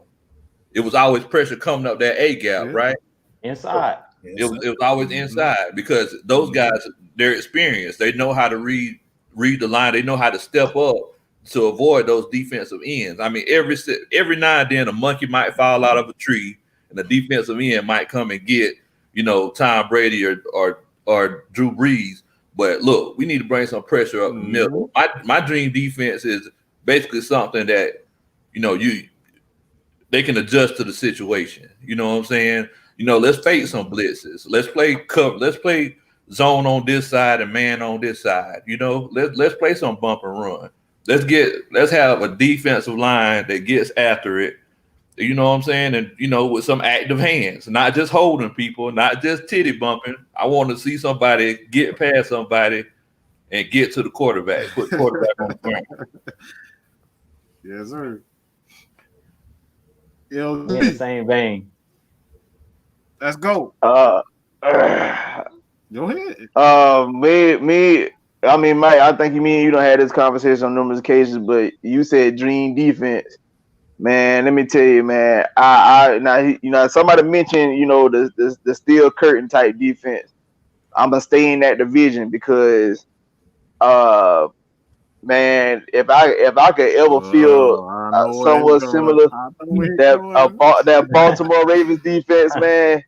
Like, and I ain't even talking about that. I'm not even talking about the 2000 defense. I'm talking about that 2009 defense when they went up to Foxborough in that wild card game and completely destroyed Brady and the Patriots. Like, Brady had 2-3 turnovers in the first quarter.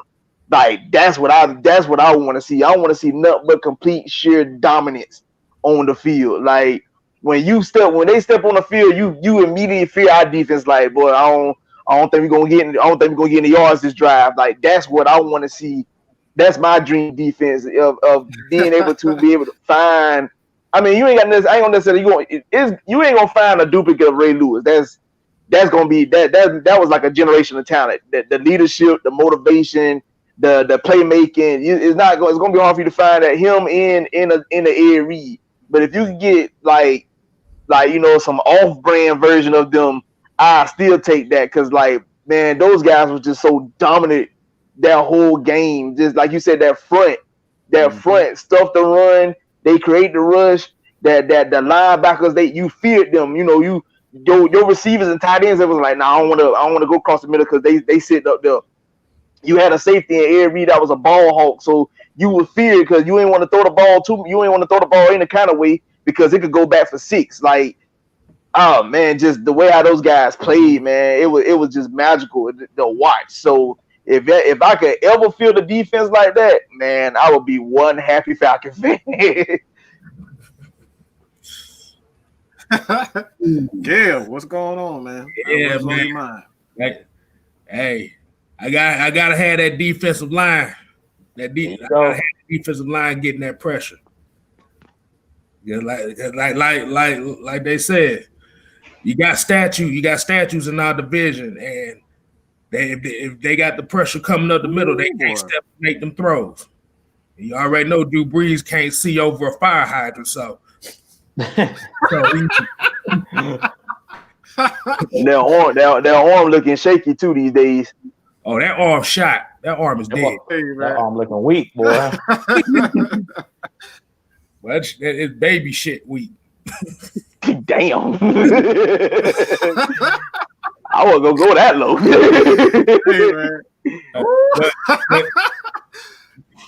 But like I said, I need that pressure.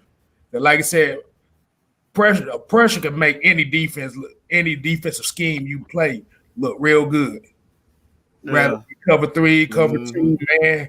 But you could prevent that quarterback from standing in that pocket for 3 seconds. Shoot, you can have nobody back there, and that quarterback would be woo.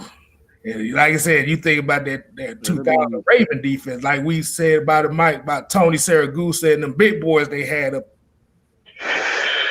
Yeah, man. Yeah. Some guys are like the big uglies. That's a scary defense when they tell the offense just give us 7 points and we got the rest. That's a whole nother beast right there. That's scary, bro. But we gotta have Dude, what you got, man? Can you imagine going against a defense like that? Like that, like you said, like all you can tell your offense that you just get 7 and we can handle the rest of it. Like, bro, that's scary to go against. To say I can put up 7 and y'all handle, we got the rest. And the crazy part about it is that defense was so good. They defense was so good. Hell, they could get 7 they damn selves. That one made it so wild. Exactly. Yeah, man. Yeah. Then if you remember that Super Bowl, remember the Giants was like the #1 offense that year. And But they made them look like they made them boys look bottom tier that night. They made them boys look bottom tier. But hey, but Tiki was afraid. Tiki was afraid that whole game. In his eyes. He don't want no part of that gonna do that. shit, it wasn't even it wasn't even Dan Ray Lewis that scared the shit out of here. You talking about Peter Bolwell? Yeah, he don't want none of that. None of that. Dog. Shit, But they had what? Peter Bolwell, Chris McAllister, Rod Woodson. Oh man. Oh, Jesus. Yeah, that defense was scary. That defense was serious. But I'm the same with them, Mike. The defensive line is where you make that's where you make your money, on the defensive line. And I want one of them big dudes, man. I love them big, ginormous dudes like Haloti Nada, like they was talking about Tony Siragusa. I want one of them big guys. Chris Jones that plays for the Kansas City Chiefs right now. I like them dudes 6'8", 300. I'm 300 plus pounds. Because I like guys that collapse the pocket and you get overwhelmed by them. Yeah, you get overwhelmed by it, man. I'm telling you. The 49ers, when they had Eric Armstead, they got power forwards playing at that nose position. That's what I like, them big dudes. And that's how the Patriots build their team. They build their team where you playing in the phone. They make you play in the phone booth, dog. And that's the type of defense I like. To me, I like Dan Quinn with the speed, but I prefer size sometime over speed. You can have speed at the linebacker position, but to me up front, I don't like all them little light guys, man. I like them big dudes, like Willie McGinnis when the Patriots had Richard Seymour, Vince Wilfork. Oh man, them the type of dudes I'm talking about. I'm talking about them dudes that they put so much pressure on you, you don't know what to do. Like I said, that ball coming out in 2 seconds, dog. And that's what we need. We've been missing that. We done went with this light stuff, man. We need to bring back the Rod Coleman, some big guys, dude. Let me tell you something. You mentioned that, and the only thing came to my mind was I called them boys the Great Wall in Jacksonville when they had Marcus Stroud and John Henderson. Boy, boy, it was rough. It was rough for opposing line when they had them two together. The Williams Wall in Minnesota. Them big boys. Yes, yeah, man. Them big, but people want to know why Jared Allen can eat. He can eat like that because he gonna have one-on-one every time. You got the Williams walls inside. Them two dudes on the outside. It's a reason why Jared Allen can just come screaming off the edge.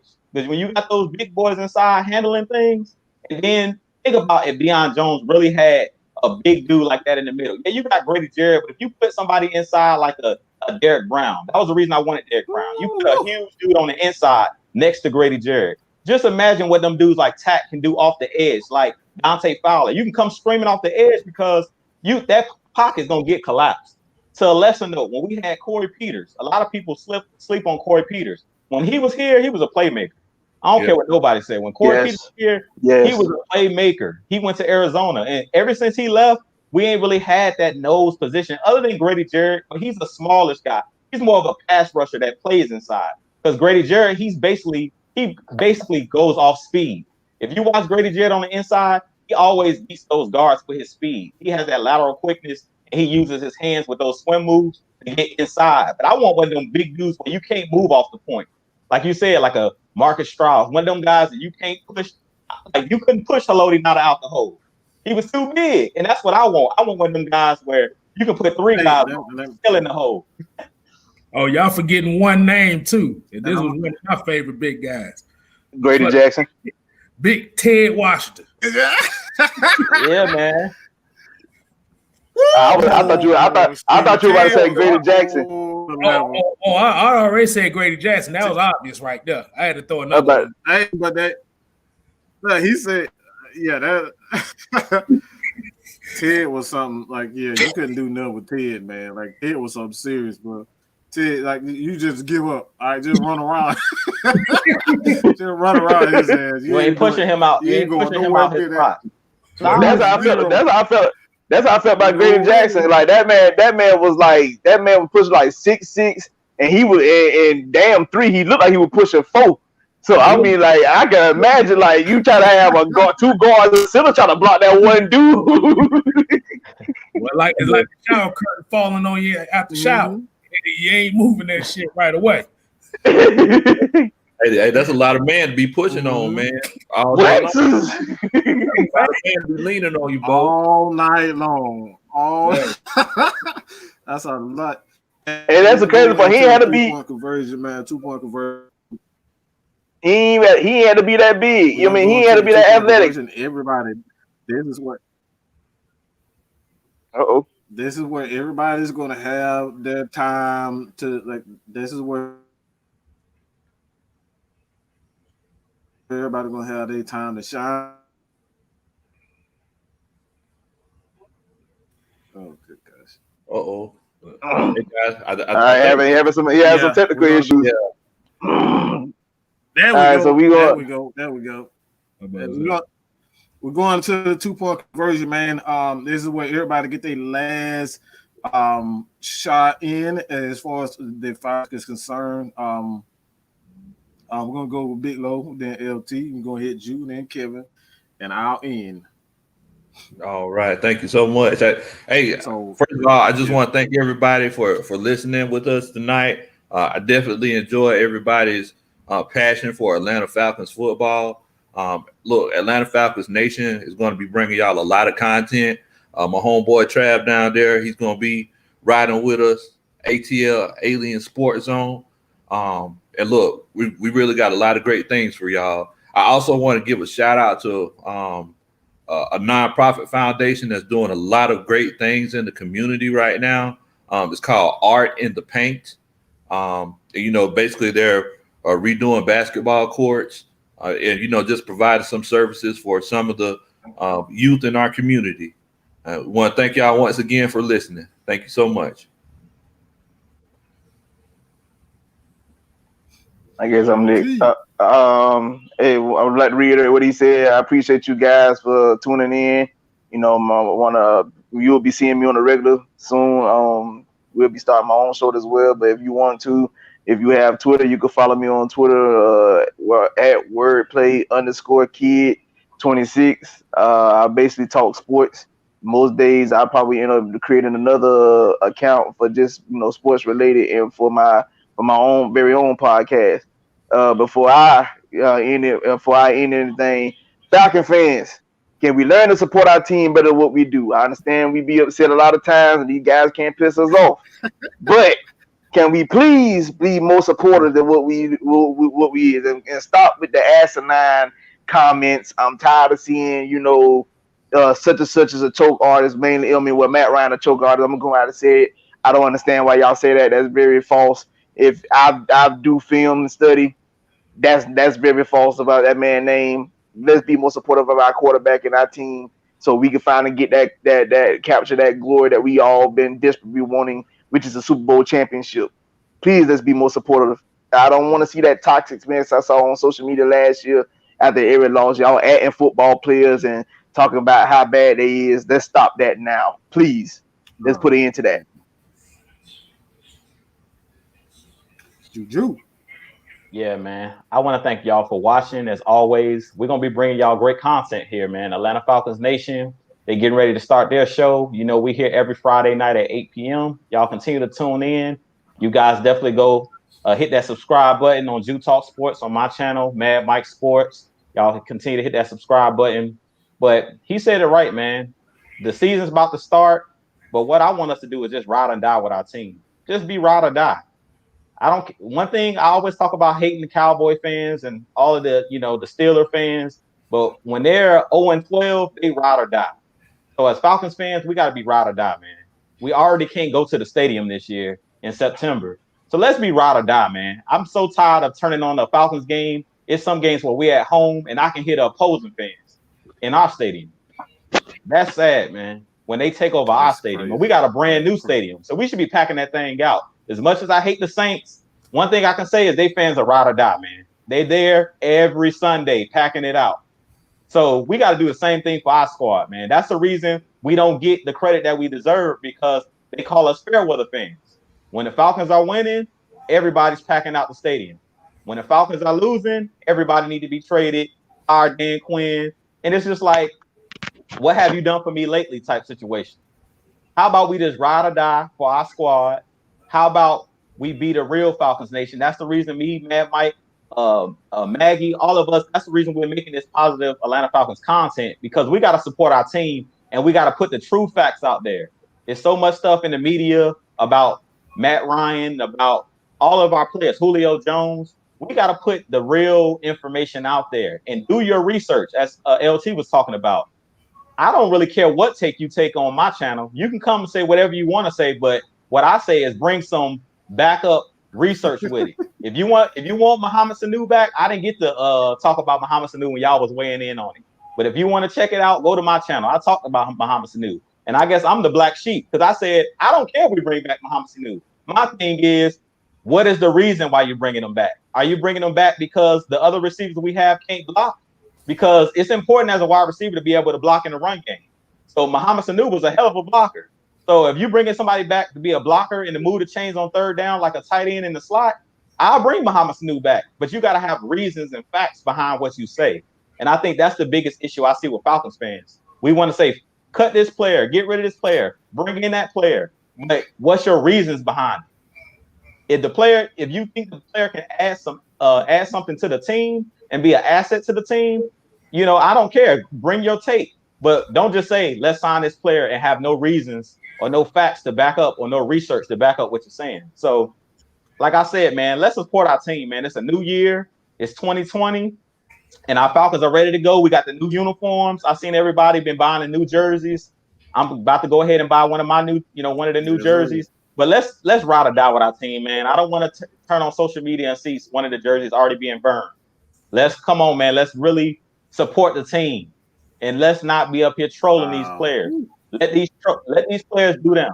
Let's not be trolling. And trust me, they get enough trolls from the Saints and the Panthers and the Buccaneers. So we don't need to troll our own team, our own team. And that's all I got, man. I'm gonna kick it over to Kevin. Yeah, like I said, appreciate everybody watching tonight. Atlanta Falcons Nation, you already know where to go. Subscribe to everybody. You can finally follow me on Twitter. I'm tired of everybody calling me old school and shit, so I got a Twitter now. So you can follow me there. Post something here now and then. But like I said, we appreciate Mad Mike, like I said, giving us the opportunity to, get out of our comfort zones and get on here and talk shit. And all the fair weather Falcons fans, y'all can go kill yourselves twice. God dog. That's how you end it. That's how you end it. Hey, that's two point version right now, bro. Hey, man, we got to check and see if the kids on here first. We're going to say that. Hold on. But for real, I had to throw that in. But for real, like I said, you just got to support the team no matter what. Like I said, stop bitching about, okay, we lose, we win or not, whatever. Like I said, every game is week to week. And like I said, if you don't want to support the team week to week, you don't need to support the team, period. Go over there and be a Buccaneers fan like everybody else. Yeah. Go over there and be a Cowboys fan like everybody else. Damn, this is Atlanta Nation right here. You see that? Can I? Yes, sir. Can I add something because what's the name? Because the Drew had mentioned people buying jerseys, and Mike know where I'm finna go with this. Why in the hell are y'all buying Mike? I know. Why? Why are we doing this? Oh my God! Can we please let him be in the past? Listen, as a Falcon fan and as a black, I'm gonna put it out there. As a black man, I love Vic as my quarterback. The dude was phenomenal. Like, he was great to watch. You know what I'm saying? He was exciting to watch. I mean, I bought 2 of his jerseys. I bought the original jersey when he first got drafted, and I had another jersey when we got the new uniforms. I know how it feels to be supportive of this man, but at this time, this man has not played for us in the past 14 seasons. Let him go. It's fine. It's okay to not, to move on from him, because buying new uniforms with Vic on the back of it is not cool to me. We're done with him. The man done suited up for 3 other franchises since he left for us. He was a Philly. He was an Eagle. He was a Jet, and he was a Steeler. Let him ride. If you're gonna buy an old jersey, buy one of the old versions. Don't bring Don't bring old Vic into our new regime. We done with him. We done with him. Please let him ride. I'm sick of it. I love the dude dearly. Still one of my favorite players. But we done with him now. I ain't listen. Vic, when Vic was playing for us, I was still in school. I'm about 30. Let him go. Let him go. And look, I'm about to say, in that case, you might well get you a Joey Harrington jersey while you at. As a matter of fact, buy Chris Chandler. As a matter of fact, let's take all. Let's bring an OJ Santiago tight end jersey in the new regime. Let's bring the Dirty Bird. Let's bring the original Dirty Bird, Jamal Anderson. Let's get a version for that. But if we let everybody else stay in the past, let Vic stay in the past as well. Exactly. Please. Yes, sir. I don't want to come to no Falcon fan for my first time experiencing. I don't want to come to no Falcon team or no Falcon game for my first experience. And I'm looking like, oh, look at all these brand new jerseys, and I see Vic on the back of one. Jesus, I might Zori. I don't know yet. I just might. I might put a big old Z behind it like I'm Zorro.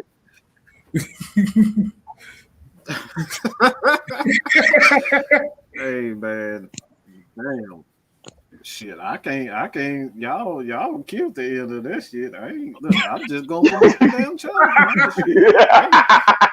Got nothing else to say. I'm just gonna put my channel, man. For real, man. Hey, man, this is why y'all need to get on this Atlanta Falcons Nation train, man. Because, like I said, we got some real Atlanta Falcons fans here, all ages, man.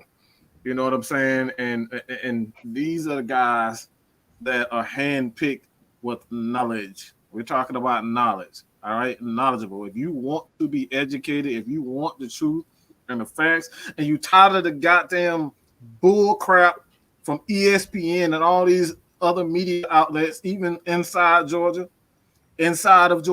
who do nothing but they just disrespect this team, and they do things like going on social media at these players, harassing these players. Like y'all don't realize y'all can actually go to jail for that type of stuff. Stop it. It's harassment. Don't do that type of shit to people. All right. That's one thing that I never understood with Falcons. You harass your own players. It's disrespectful, and you're a low down, dirty slut of a fan for doing stuff like this. Go do that to somebody else. Why are you doing that to your own people? You know what I'm saying? Why are you doing that to your own people? This is the team that you're supposed to out with. And y'all up here, y'all harassing this guy. You're harassing Vic Beasley. You're harassing Devondre Campbell. You're harassing Duke Riley. Harassing Desmond Trufant. These guys on that social media. And there be some disgusting shit. Like go kill yourself and stuff like that. Like y'all do this. I've literally seen people threaten people's lives on social media. It's not deep. If you care for your team, you shouldn't be doing stuff like that. If you're a real fan, like you say you are, why are you threatening these players? As if they don't have feelings. You know, I get this from my boy Bray Wyatt. Everybody know I'm a huge Bray Wyatt fan. But one of the statements that he always said, and people in the media and these athletes, these entertainers, they do suffer mental issues as well. That stuff gets to them. They are human as well. Stop it. You don't want that type of shit happening to you. Why would you do it to others? All right, and on that, man, we got before you go, man. Before we go, but you say how people was atting them and saying certain stuff. A lot of y'all gotta please stop that, because you don't even realize you putting your lives in danger. Some of these cats do come from rough backgrounds. A la prime example, Devontae Freeman. I know of the projects that this man was born and raised in, and if I'm not mistaken, Poking Beans projects in Miami, Florida. Got family that lives in them projects. Trust me, it ain't sweet down there. A lot of y'all be Twitter fingering it up, but you wouldn't last a day in poking beans. I know for a fact. I done been in them streets. Mm-hmm. Y'all would not last a day in poking beans. But you tweeting reckless on Twitter. Don't do that. A lot of people are really about it in real life. Please don't do that. Especially after what he did with Aaron Donald. Yeah. You don't want to smoke with him. Exactly. You don't want to smoke with that man. If he ain't care about size against Aaron Donald, you don't want to see that man in real life. Stop it. You don't, bro. It's like that's the truth. That's real crap, man. But again, man, damn, man, we won 2 hours and it didn't even feel like it, man. We got, man, like I said, man, we got a special brewing in the Atlanta Falcons Nation, man. I love this crew, man, and we y'all continue to support your boy at Mike Sports, Atlanta Falcons Nation. More importantly, I got 49 people in this chat. Please, if you have not, type in Atlanta Falcons Nation on YouTube and subscribe, please. All right. I don't beg a lot. I really don't beg a lot. We're trying to get to 200. Please, 50 people right now. 50 people. Go type in the search engine for Atlanta Falcons Nation and subscribe to the channel. I truly appreciate it, man. Like I said, we're going to give y'all entertainment. We're going to give you guys nothing but the truth and the facts of the matter. All right. I truly appreciate it, man. And with that said, man, man, we had a good ass time with y'all, man, and continue to support us every Friday. Like Big Low and Trav, ATL and Sports Zone, they got something coming. Jew Talk Sports, man. You can check him out as well. Even Miss Maggie T, go check out Lust Exchange. They be talking about some real issues that needs to be talked about, and it's quite entertaining. So, man, like I said, we really got some stuff going for y'all, but I appreciate it. Love y'all to death, man. I don't say that shit a lot, but trust me, I truly love y'all, man, because like I said, man, y'all don't know how much this is therapeutic for a lot of people. So with that being said, man, check your asses over. Atlanta Falcons Nation or YouTube, type it in, subscribe to the channel. We're going to be at 200 within the next 2 weeks. Within the next 2 weeks, a lot faster. Appreciate it. That's all I got to say about that. And we out. And celebrities are not real sports fans, so they can shut the hell up too. You gonna hit it on that